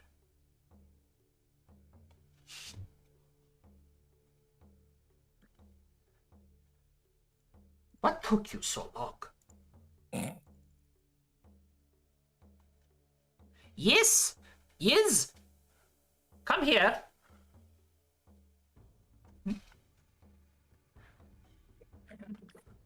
Then coming down the stairs are going to be two more. Oh God! Identically looking lizard folk, dressed the same. One looks at the other and goes, "Yaz, what do you want? What is it? We were busy." And the one called Yaz is going to turn and say, "Look, the lady spoke truth. Oh, the sword is here." And one looks over and says, "And Croco sent you to us to fix it. To redecorate it, yes." Oh, this is greatest honor that we ever could have possible. Oh, child, you must be... If you wield the sword, the lady of balance has blessed you. child, please come. We must speak. Yes, we must speak. You us together. Come. And, Silky's gonna start getting dragged away. And then this one is going to come up and she's gonna look 8 right in the eye. Yes? Can I help you? ¿Dónde está? Biblioteca? She's gonna raise up her finger and she's gonna get real close to you and say, "You have seen it, haven't you?" Seen what, if I may ask? Your post.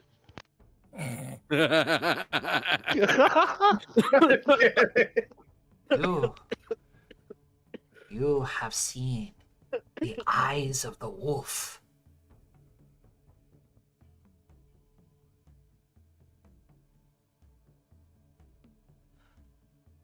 That scar you have, child. I was gonna say, I think she's Oh. hinting at death. That Okay. scar you have, child. How did you acquire it? Fighting a pack of Yetis in the north?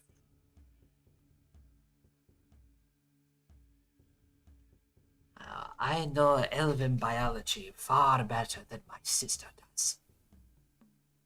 A wound like that in the position that it's in should have been fatal.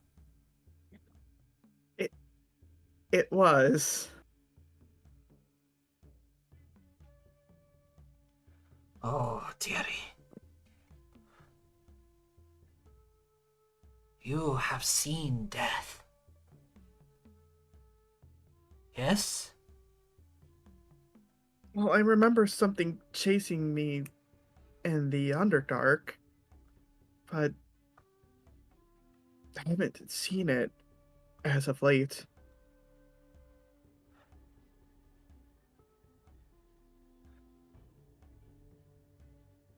Have you heard of the legends of the lamb and the wolf?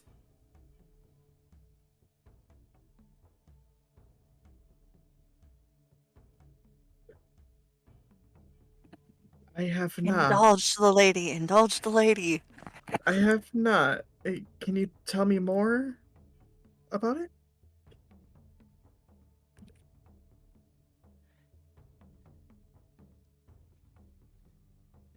And she gestures to follow her as she starts making her way towards another part of the house. And I would follow her. Death, child, eventually comes to us all. It is an inevitable fact of life. Whether it be by old age, by disease of hunger, thirst, war and violence, or the biggest killer of all, time. Death comes to us all. And the thing with death, if you avoid it, you will never escape it. You may have heard many tales of underdark wizards and mages and such, placing parts of their soul into objects, phylacteries, necromancy, avoiding death at all costs. Yet, it is foolish to stave death.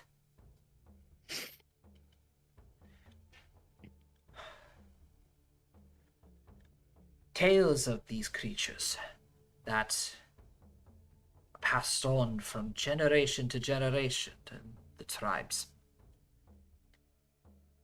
And many accounts, per se, of warriors mid-battle seeing glaring white eyes of black wolf.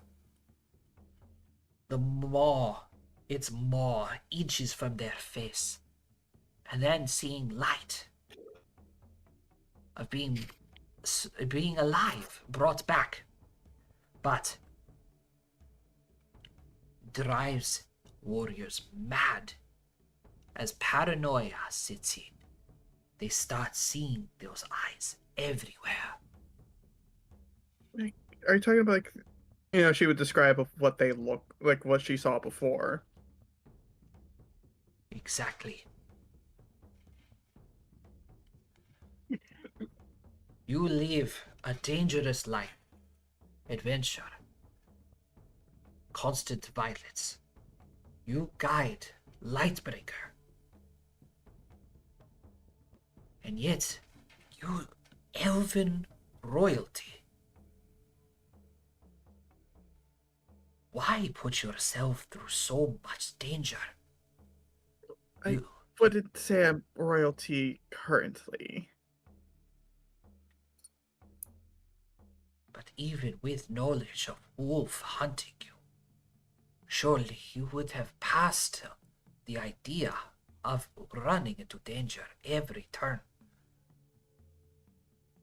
and chose the path of the lamb instead.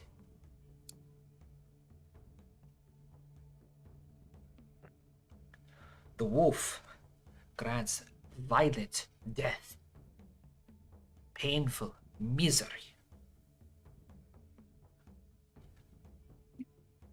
At least, when avoiding death, the lamb will watch you.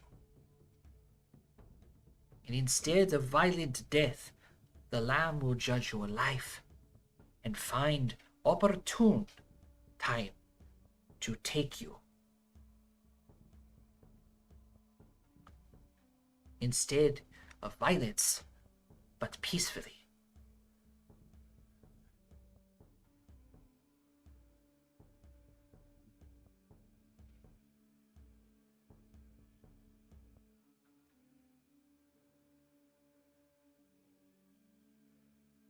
Well, with my path as it is, it's not that I can go away peacefully as I want to. Since I already know that not only the wolf is after me, but somebody else.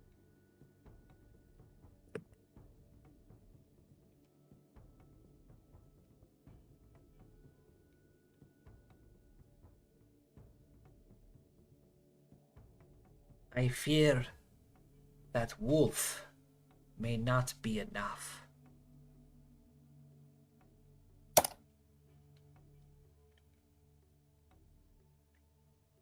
When wolf is hungry and is denied hunt, wolf will always return to its master.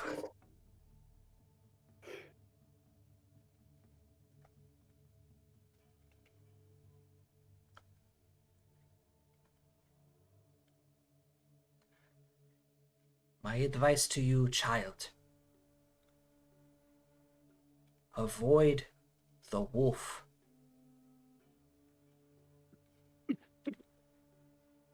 And show the lamb that you are not ready. Otherwise, wolf will run, and you will be safe for a short time. But if wolf returns to master,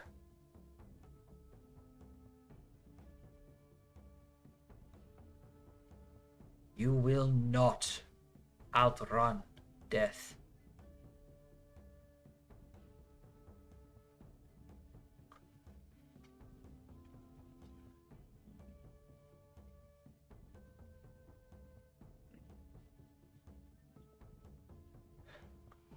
She's gonna reach back. She's gonna reach back to her bookcase. And she's gonna pull out this really, really shoddy looking book. God damn it, more books. I know not what education you may have. This is short tome, passed down from my grandfather. He has seen Wolf Master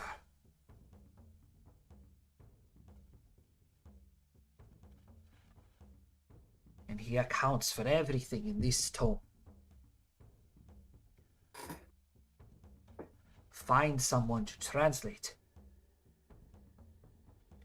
and it will tell you what to avoid.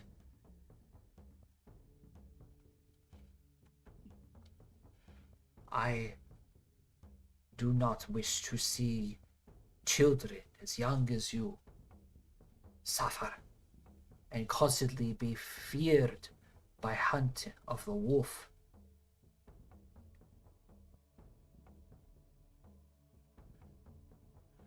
I beg you, and she just puts her hand on your shoulder. I beg you, child. Find your peace.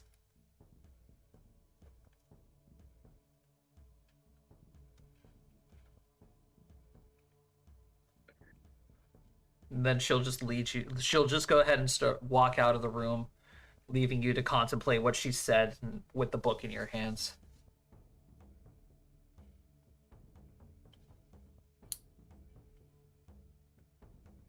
Oh, then.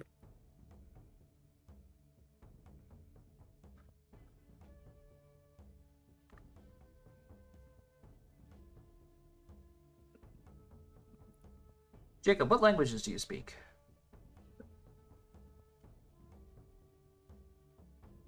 Common, Alvin, Jurdic. All right, you cannot read what this book says. I mean, she did say find a translator.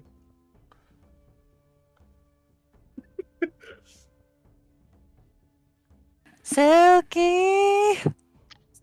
Are you able to discern what language it is? Well, if you figure it out. If he can't read it, how is he supposed to figure out what language it is?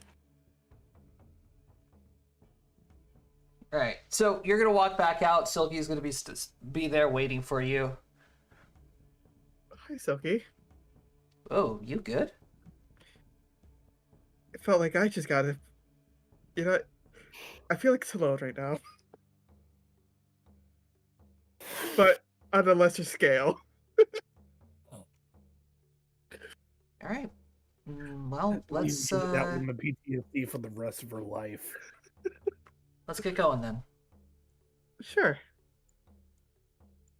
Hey, do you know how to translate books? As we start walking, Books? What kind of books? I would show her the book that I was given. You know what language this is in?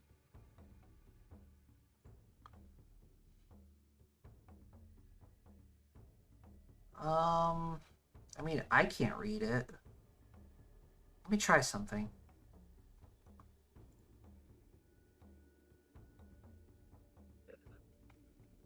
She'll just like prick her finger, draw one of her runes in the air. Just like push it into the tome itself.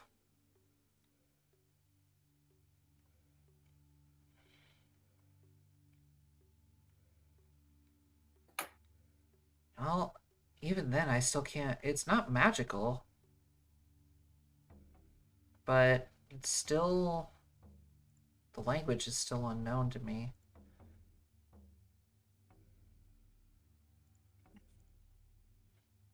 Oh, maybe probably someone in our group may know. Maybe.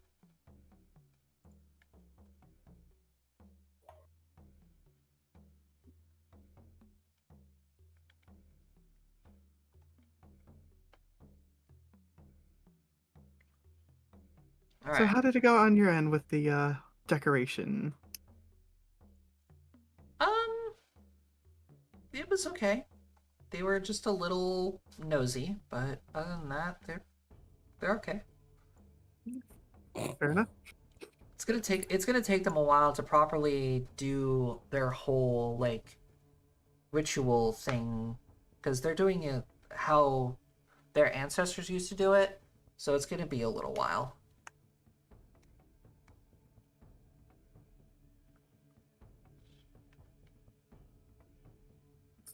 That is understandable. By the way, have you ever heard of anything called a blubble grub? I'm sorry, a what? A blubble grub? What would I roll for that? Nothing. You've never heard of this thing before. Okay, okay, I just need to double check. No, I haven't. Okay. Why? Because they said they needed the innards of a blubble grub, and I don't know what that is. You know what? Maybe Alistair may know. I don't think I want to know, in all honesty. Fair enough. Let's go catch up with them. See how they're faring. All right, Vare and Xavier. Yes. You guys are gonna make your way back over to the arena. And you guys are actually going to hear the sound of combat. Okay. So as you guys enter the arena, you guys are going to see a bunch of like the Toad soldiers like standing around just watching what appears to be a fight happening in the center of the arena, and you happen to see Korvac sparring with one of the Toad guards.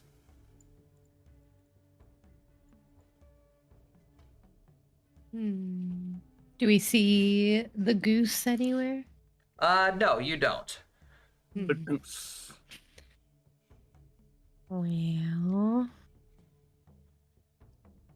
what do you want to do? He's not here. I'm gonna watch them for a moment. Right. See if I can, learn anything about their fighting style and. All All right, so we're just gonna creep from a distance. Cool.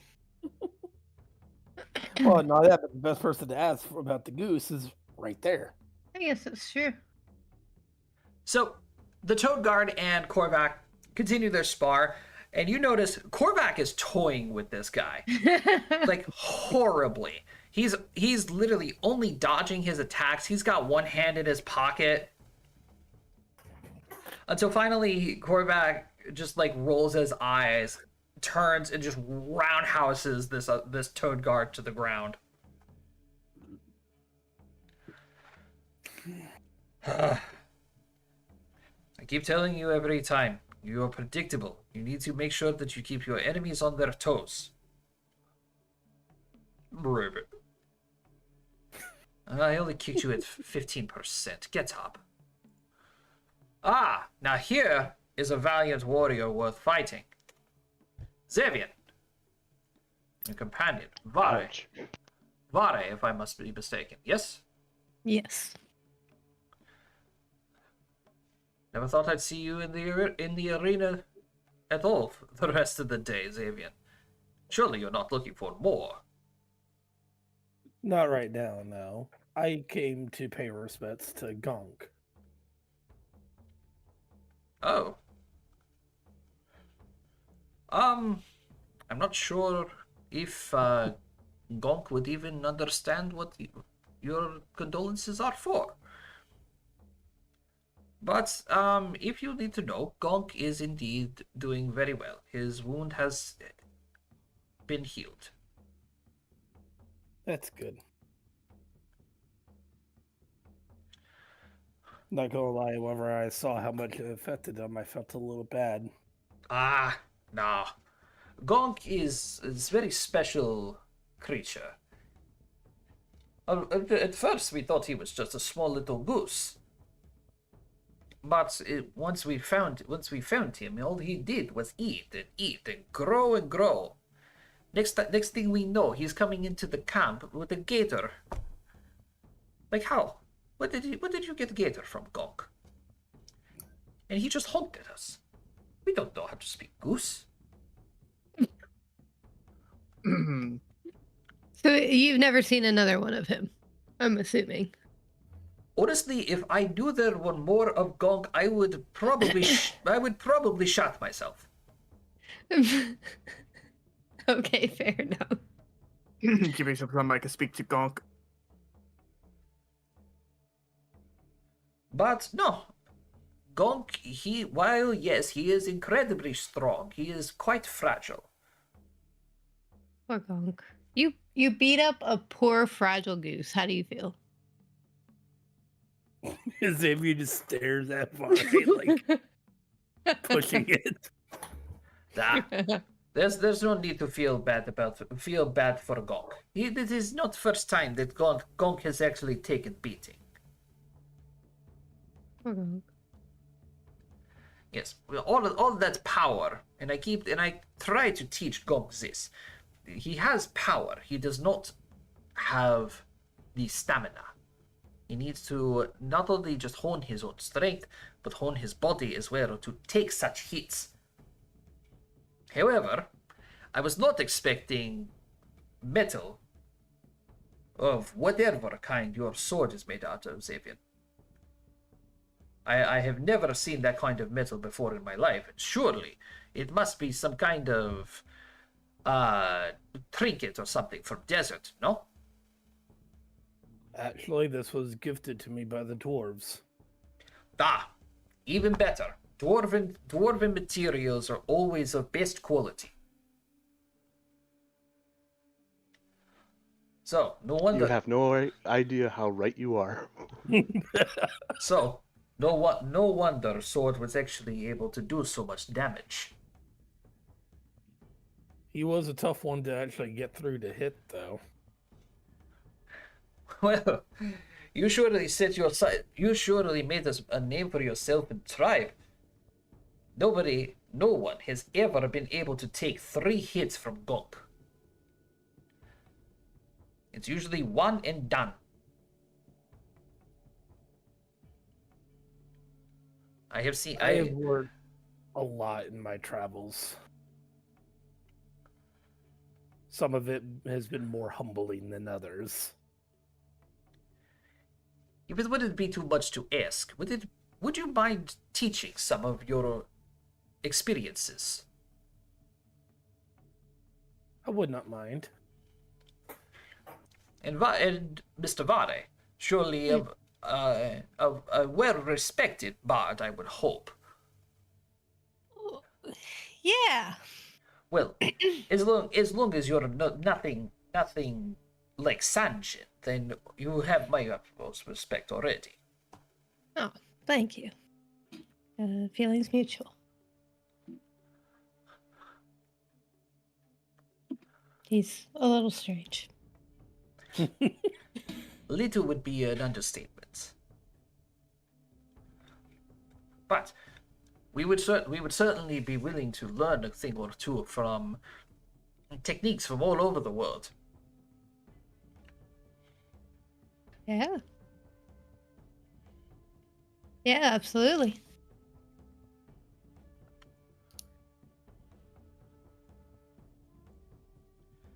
Alright, and Xavier and Vare are going to hang around with Korvac for a while. And the rest of the toad soldiers. Bonk some dope. Teaching I'm them gonna stop the that blade's not the only weapon you have. I'm ready to get emotionally fucked.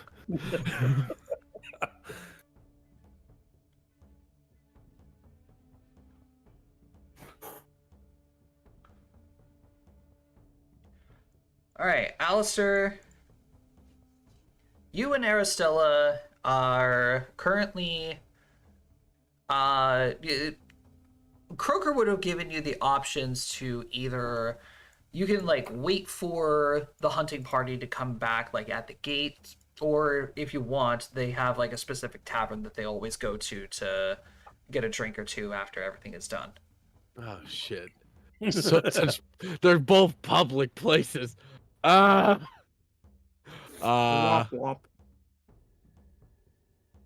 where would Alistair want to do it more? Gate. He wants to do it at the gate.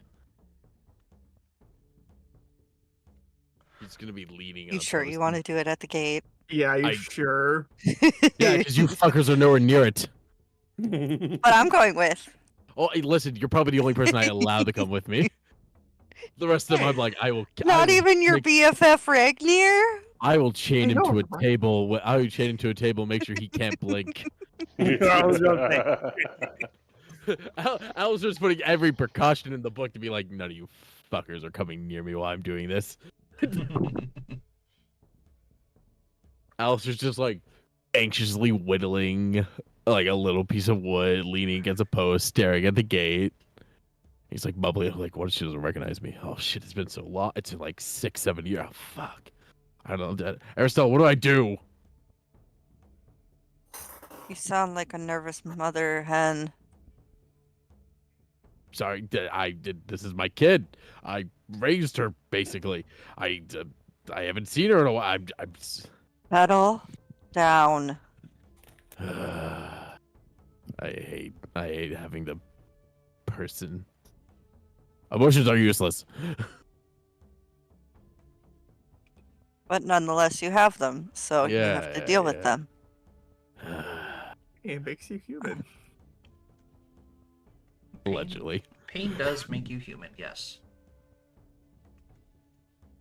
Just I barely.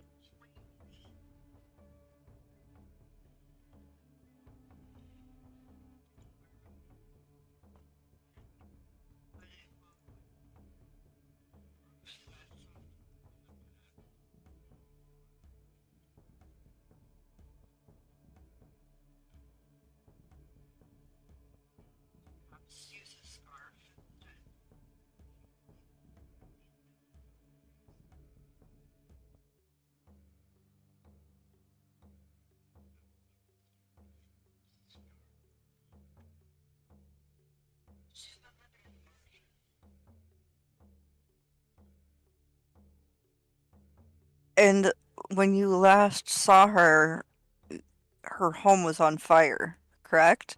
Not her home. It was really just a place we were staying, but yeah. But a place you temporarily called home. Yeah, we were on the road. Always on the road. Again. I don't think anything's scarier than that to a child. Yeah. Not don't knowing know whether about they're I don't know about that. not knowing whether their parents are, alive and well or not. Yeah. And coming to a place where she literally knew nobody. I don't even know how she got here, to be honest. I don't know what happened. And that's something you can ask her eventually. Just wait and see her initial reaction and go from there.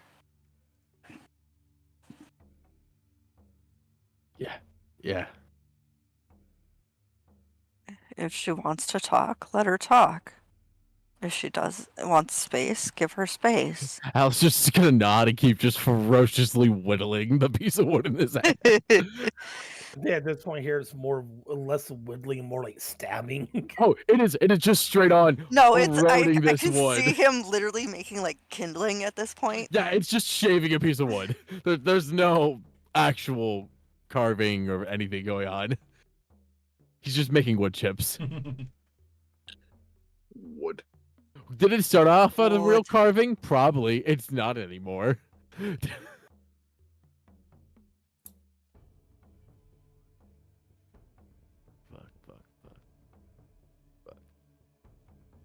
All right, so after a short while, you guys start to hear the sound of like the sloshing of water and such. You can definitely tell like a big group of people are coming. Even the two toad guards are they're just like croaking at each other, just communicating. As a bunch of like lizard folk and gnolls get out, make their way through the gates and such. Some of them are carrying like snakes and like gators and big like bayou monsters. Even some of them have like giant bugs on them and everything. And eventually you guys are going to see a human amongst the crowd.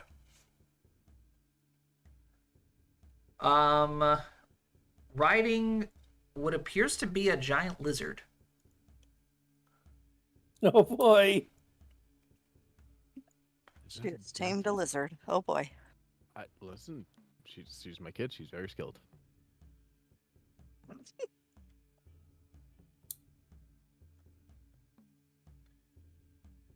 Oh, this image is transparent. Good to know. Nice. And it's green on a green background. Thanks, Matt. Listen, man. I have a theme. I'm green on a green background. What are you? I didn't know the I image don't was even- transparent. Oh, there it is. Yeah. I didn't know the image was transparent, Josh. To be honest, so. Yeah, honestly. I mean, hey, it works. Neither did I. Who has the token generator? All of us, yeah. It's literally just a website. Yeah. Let me go find it. Dude, 1 second here. Emotional reading on pause. Rusty. Please go make that into a token. Brief intermission, guys. Brief intermission. I was waiting for that one.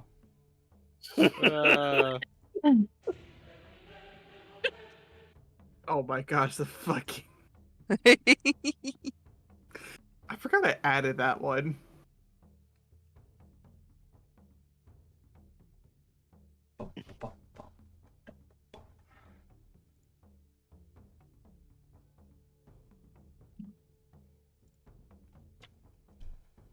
Oh, for the goose.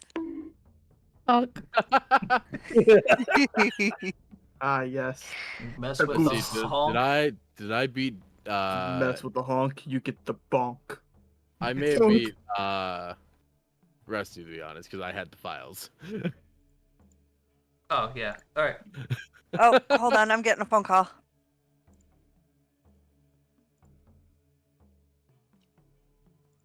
I was like, I can quickly fix this. I own the files. Oh, you already got it? Yeah, I got it. I Alright. threw it. I'm just happy I managed to pull up the right file in the first try. I was like, oh shit, it was the right one. All right. There we go. That's a little better. All right. So yeah, she is going to be riding on top of this thing. And as she approaches the two guards, the frogs are gonna like croak at her, and she's gonna slow down. You're gonna see her like cock an eyebrow, look at the two of them, lean forward, and you're gonna see her like let out a croak, and then the jaws of the guards are just gonna drop as she's gonna make her way forward. And the guards are just gonna like follow her, like, I can't believe she just said that. Like, the fuck did she say? Always a foul mouth. Taught her well.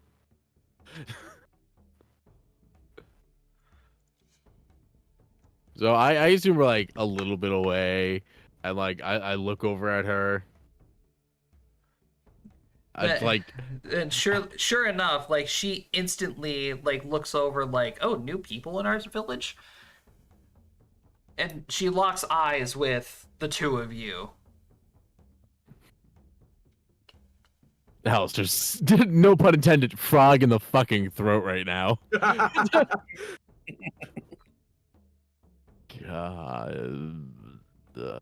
what do you say? What do you say? What do you say? Come on, you. What are you talking about? You've never been smooth. Just say words. Fucking smooth Shit. brain. Fuck. You're not courting her. She's your daughter. I know. She's gonna dismount her reptile, look over it, and you're gonna hear her make like these strange noises to it, and pet it, and then off it goes. Shit. She's coming over here. Aristella, she's coming over here. Fuck.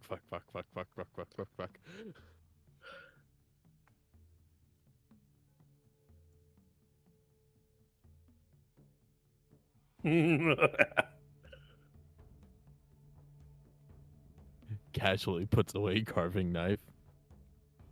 She's gonna walk right up to you, and she's like squinting her eyes at you. What do we have? Mask on or mask off? The mask is still up, but Alistair is just gonna just take a deep breath, pull back his hood and down his mask, and just go, "Hey, Meadow." Insta hug. Oh, it's fucking bear claw, like bear hugging her back. Oh yeah. He's gonna start fucking bawling. He's like, I found you. I fucking found you. It's been too fucking long. God, I found you. And he's just like, I assume Alistair's like a little bit taller than her and probably is a lot more. So he's just like gonna like hug, pick her up, like shake her a little bit, like, where have you been? How did you get here? Okay, slow down, Dad. Oh shit. I put her down and I breathe a little bit. Sorry. It's okay. It's good to see you too. Oh. What are you doing down here? That's a long that's a long story. Well, And besides, alcohol should be involved.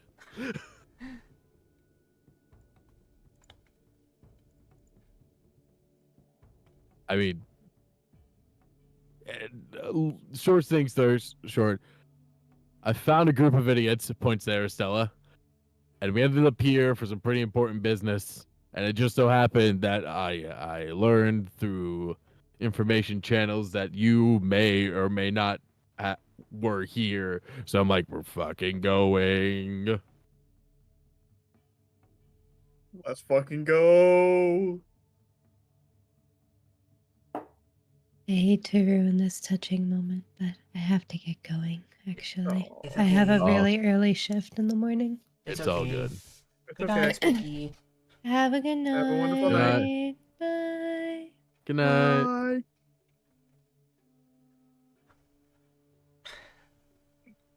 Well, why don't we go find the rest of your friends then, and we can all sit down and talk then. Yeah. Wait, No. Yeah. Wait, Like, let we're me all enjoy this. Let me enjoy this for like a hot second more because they're assholes. So I just, at this point, I like, so where is Alistair and... Where did they go? So I assume we'll make our way over to the bar. I'm just like on the way over and like, all right, Oh So my what were you- god. you could. I don't know if it's pure genius or pure stupidity. Somebody just tried calling in for tomorrow and they don't even work tomorrow. Alistair, Fucking job. Alistair started walking over. It's like, all right, what were Because my you boss writing? called me and she's like, "Can you see who works tomorrow? Like for opening?" And I went and looked and I'm like, this person, this person, and this person. She's like, "So this person isn't scheduled at all?" I'm like, "Nope." She's like, "Oh, great, because they just called in, so that works out perfect." I'm like, "Oh my god, I don't know if they're stupid or brilliant." Both. Oh, I'm being called again. 1 second. So you were saying, Matt? I'm sorry. No. Alice is just gonna be like, what was that you're writing? I've never seen a creature like that before. That is a new one, and I've seen some wacky shit lately. It's a creature known as a raptor. Ah. They're bipedal reptilian creatures that communicate through like those weird like clicking noises that I was making. That's cool. That's cool. And my closing manager just called with an SOS, so. Rip. No. Well, there's a holiday parade that just got done in the town over. Well, that sucks. Yeah. So, My That boss sounds is like a coming. dumb problem. My boss is coming in too, so I'm gonna go in and give her a hand for a little bit. All right.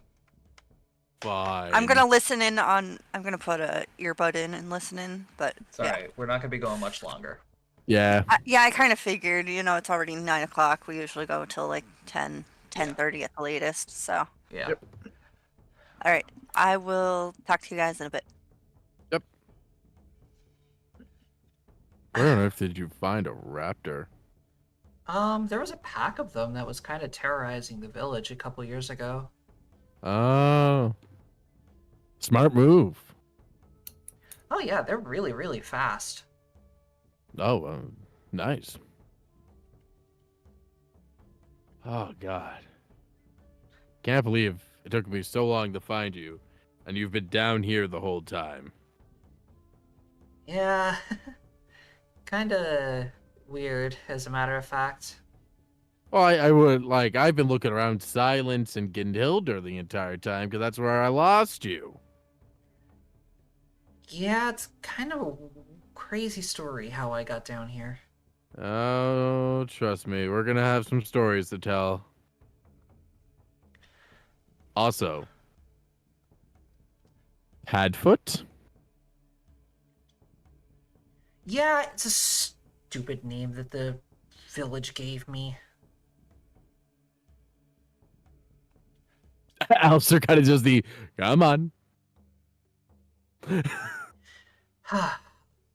most of the tribe when I first got here was mostly just met up with the frog folk and the lizard folk. We didn't actually get any of the gnolls a part of our tribe until after I got here. They call me Padfoot because, well, I was part of the parties that helped out uniting the Gnoll tribes, Oh.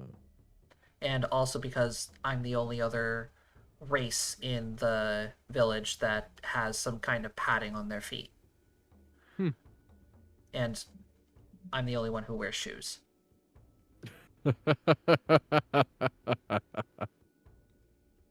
Fair enough. Well, let me introduce you to everybody. Once we get inside, warnings. Parties generally pretty chill. If if the dwarf says something fucking weird, permission to fucking punch him.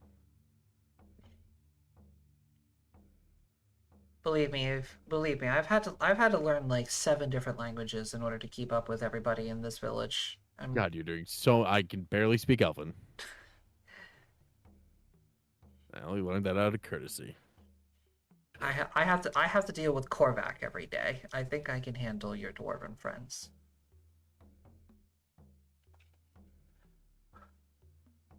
So, Alistair arrives at the tavern where everybody probably is meeting up at this point with Meadow now. All right, you bunch of ingrates, shut your faces and be polite. This is my daughter. She's amazing, and none of you will do anything or I'll make you a fucking pincushion.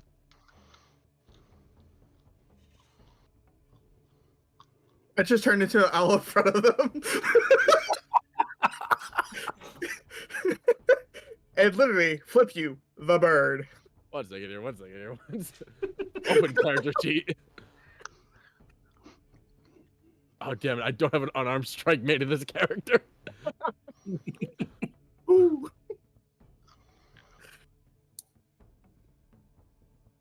I don't care if this is actually how the unarmed strike works.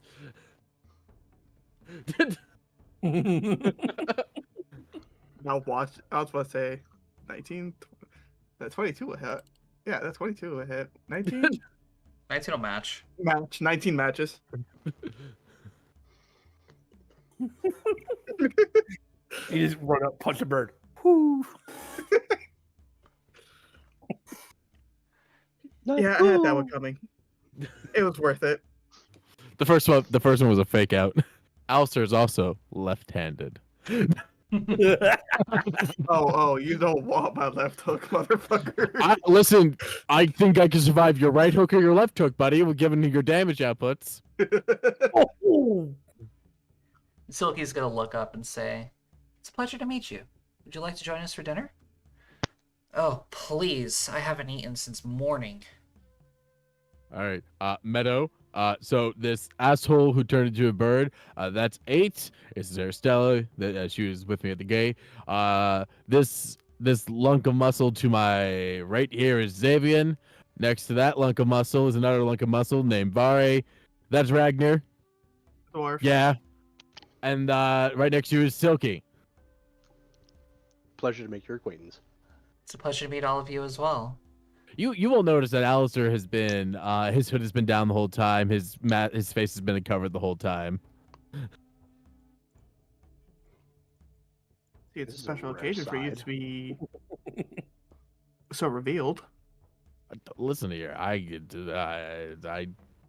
why would I cover my face? That's a weird thing to do. Who would ever just cover their face randomly?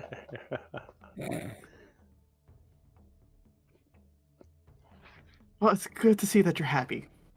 I don't know what you're talking about. Shut up. Meadow's gonna lean over to Silky. Has he always been this grumpy? Oh, ever day one. Since day one.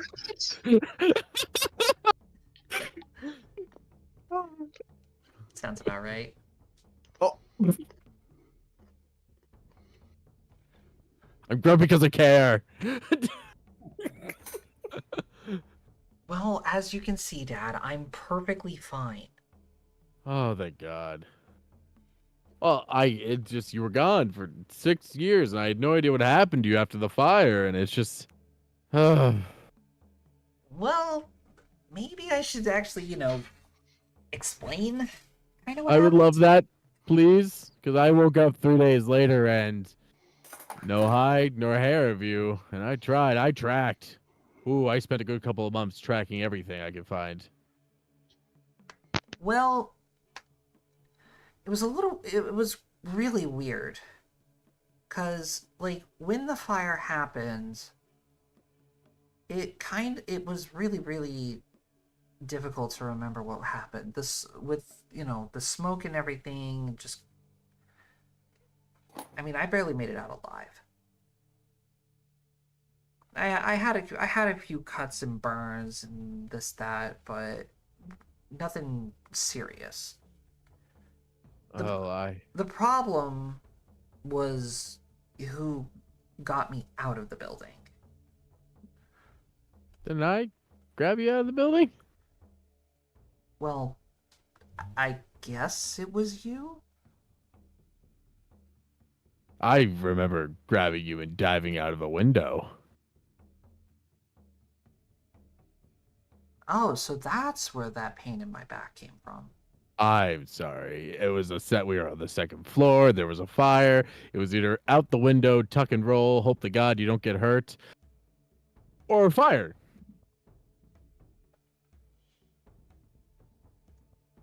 Okay. Well, that explains a couple of things then. Oh. Well, pretty much what was going on, I kind of got abducted by some bandits.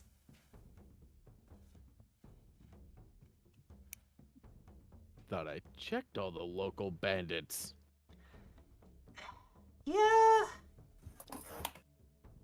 But yeah, they weren't the nicest of guys.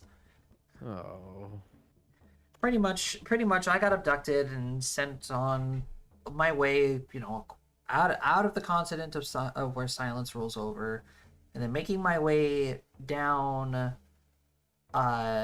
more I think they were telling me that I was going to Human Goal? I don't know. There was this big thing going on with Human Goal in the past. I don't know what it was, but pretty much once I got to the what's the town to know? Draddle. That's what it is. When I got to Draddle, pretty much like they were trying to take a shortcut through the marshes, and they got cornered by some of the tribes, more specifically the lizards. And, well, they happened to see that they were smuggling people. Lizards took care of the bandits, freed us prisoners, and basically asked us what we wanted to do. I didn't know what else to do. I wasn't strong enough to travel on my own, so I stayed with them. I learned their languages, I learned how to hunt, and apparently I adopted your skills with a bow. Oh, I hope some of those lessons sunk in. Yeah, honed my skills with those, and I've just been living practically under the wing of Korvac and Mr. Croker the whole time. And then, to prove myself as a full member of this tribe, I helped them deal with the gnolls. Mm. And now I'm leading hunting parties. Well, that's because you got the. We taught you good skills when you were younger, and I'm glad to see those prevailed and helping you grow into who you are now. I'm going to lean over Xavian. I swear to God, if Sven was in charge of those bandits, I'm going to kill him no matter what we told Felfrey. I lean over. It's like I think that may be the case. Man, I mean, I do definitely have you to thank for teaching me survival skills. I'm just happy to hear you're alive. It's been so long worrying. But that does make the question, where have you been? What have you been doing? Well, I spent the good first 2-3 years, looking everywhere I could around Silence and the Dwarven Kingdoms and the Boreal Tides and everywhere on the main continents. Because I had assumed that if they took anyone, it would be somewhere in that general area. And then funding ran dry, so I had to go to a only look while on a job kind of base thing, and that really kind of ate up all the rest of my time because I needed to. I mean, I could hunt and things for things too, but other equipment doesn't come cheap. He was being a broke ass bitch, as we call it. So then how did all of you guys meet? Points to Silky. I took a job. Yeah, I kind of hired them for an escort mission a long time ago, and we kind of been stuck together the whole time. What happened that caused you guys to be stuck together? Nothing that you need to be drawn into at this moment. For now, I'm happy to see you. Let's have some drinks, some food. Alistair. Yeah. I'm not going to tell you how to be a parent or anything, but you need to remember we do need her. Alistair just grumbles a little bit. Remember, Mr. Croker said that she's the only one who can guide us to that facility. Fine. All right. Here's the facility. But first, you mean the abandoned You mean the abandoned Genesis facility? Yes. Round of drinks. Silky's gonna look over to Meadow and say, "How good are you at taking really, really a lot of information at once?"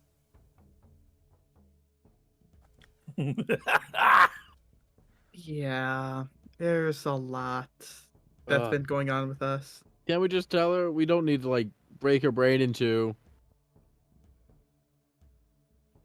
So one of the servers are gonna come over with a round of drinks for everybody. I mean, I could tell her. You touch my daughter, you lose your hands. Aristella could do it. Yeah, that's perfectly fine. I think I can handle the information. All right. It's a lot. Ursula, please do the thing. It's a lot, Meadow. Are you sure? I'm sure. All right, Aristella, do it. Aristella will therefore reach out her hand. Meadow will take it. Poof. No, mind link all the information of your guys' adventure up to this point. Every little bit. You know, that's a lot of information. You might have to do it a few times at that point. That's what I was saying. That's a lot of stuff. Hey, she said she could take it. You know, after and then once Araceli lets go of Meadow, her hand's just gonna stay there for a minute, blink a few times, lean back in her chair and call out to the bar, 3 more. Oh, that was the reaction I was waiting for. Just 3? Okay. And she's just gonna take her drink and just down the whole thing. Ugh. God, is that what we do to Talone every time? Yes, that is what we do to Alone every time. She's gonna look over to Silky and say, "So you're here."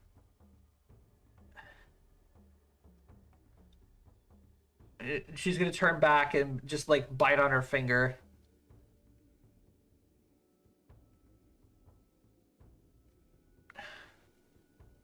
Yeah, that's what I've been dealing with.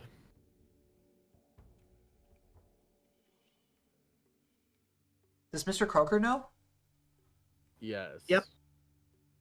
Okay.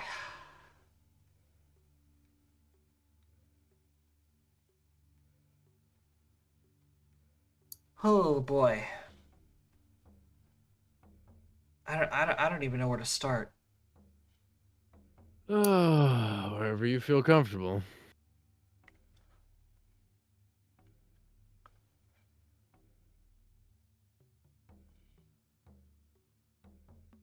So if Mr. Croker and I are the only ones who know, did you have any plans of telling Korvac? To our knowledge, that was going to be a conversation between Croker and Korvac. Okay, it's probably good if Mr. Croker tells him. I mean, oh boy.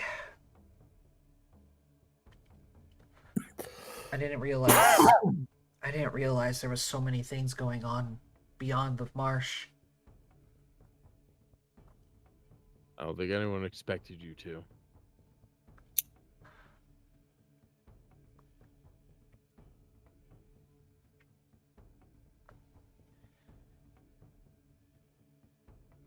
Do you guys at least have a plan?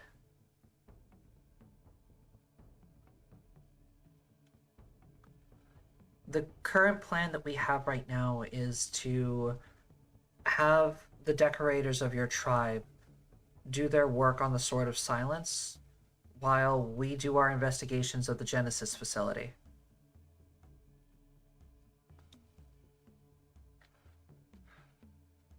Okay, I mean, you guys are gonna need a guide to get over there. I would probably be the best to lead you there. That's what Croker said. Oh, I'm gonna need to make more arrows, though. I can help. The facility. I was gonna say I was just gonna grab one of Alistair's quivers, just set it on the table. Like, how much do you need? The facility. Overprepared as always. The facility has been overrun recently by Yun Tai. I'm not familiar with this. The snake people. Oh. One of the Yun Tai tribes moved in. So if we want to get to any kind of records or any of those strange devices in there, we would have to fly through the Yun Tai first.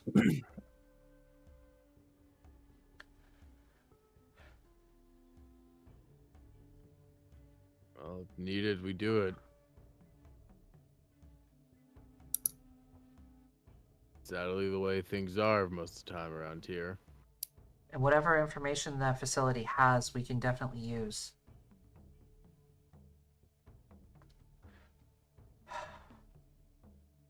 We would have to be very discreet about it, too. We're outside of our tribe's territory, if that's the case.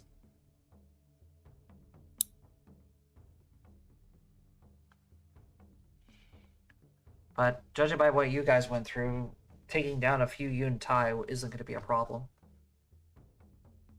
We can hope. Oh boy. I just noticed we showed her the Arachnosaurus. We did. Uh,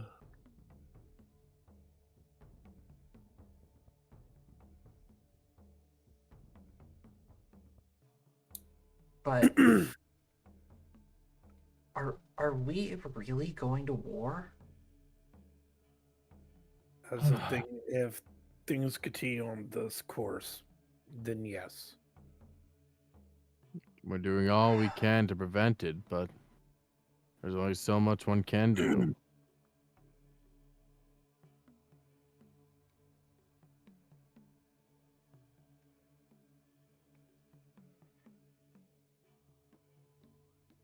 We would have to take back Draddle as quickly as we can then. Agreed. The rest of the tribes aren't going to listen to us. Oh, that's why on our itinerary is dealing with the person in charge of all those tribes. That'll take far too long. We're talking hundreds of different tribes that scatter throughout the marsh. Oh. It'll take way Fair too enough. long. I mean, the best we can do is warn them. But I would need to speak to Mr. Croker about a tribal evacuation. So there's no way we would be able to defend our lands if any of those creatures from the Underdark come up.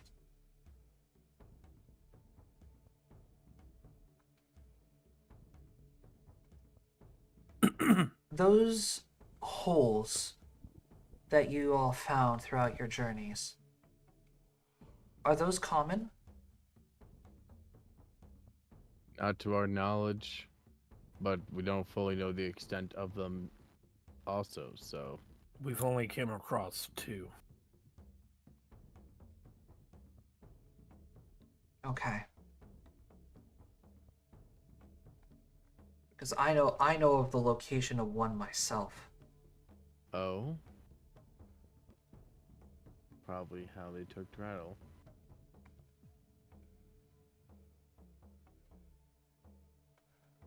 It's probably how they managed to get up here. Well then, step 1 is to kill the source. Is to disrupt the source of those monstrosities that have taken Draddle. I'm guessing it's that lady in the dress, right? That's another thing we needed to talk about. What's our plan to do with his other daughter?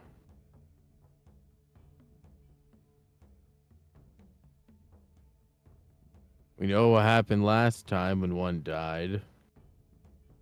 It can only make things worse if another one dies. But capture. We should try not to kill her, but if We it's didn't want to kill the last one either, though. yeah, Another one but just self-destructed. anything like Talira, she's not gonna give us a choice. Yeah.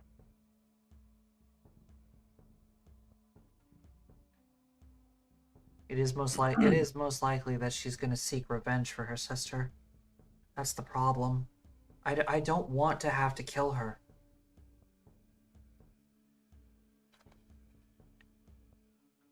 Fortunately, though, if your lives are going to be threatened by her, then it's the survival of the fittest. Agreed. If we were somewhere like Silence where we could easily throw them into prison and write them off because of the security, we'd be fine. We don't have that option here. It'll be a full-blown battle.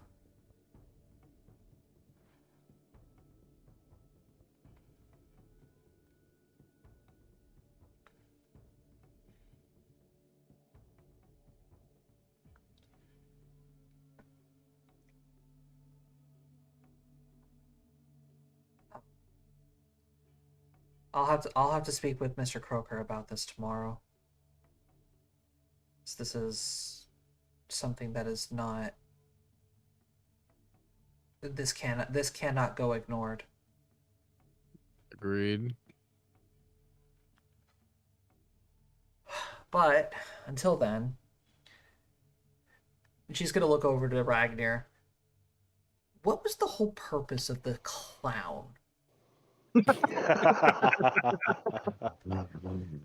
And that, ladies and gentlemen, is where we're going to close tonight's session. Oh, that's beautiful. Stupid fucking clown. All right. So, I hope you all enjoyed. As finally, Alistair has met up with his long-lost daughter. And we are most likely not going to be able to continue the story next week. I mentioned this before, chat, but next week I don't think I'm actually going to have access to my computer.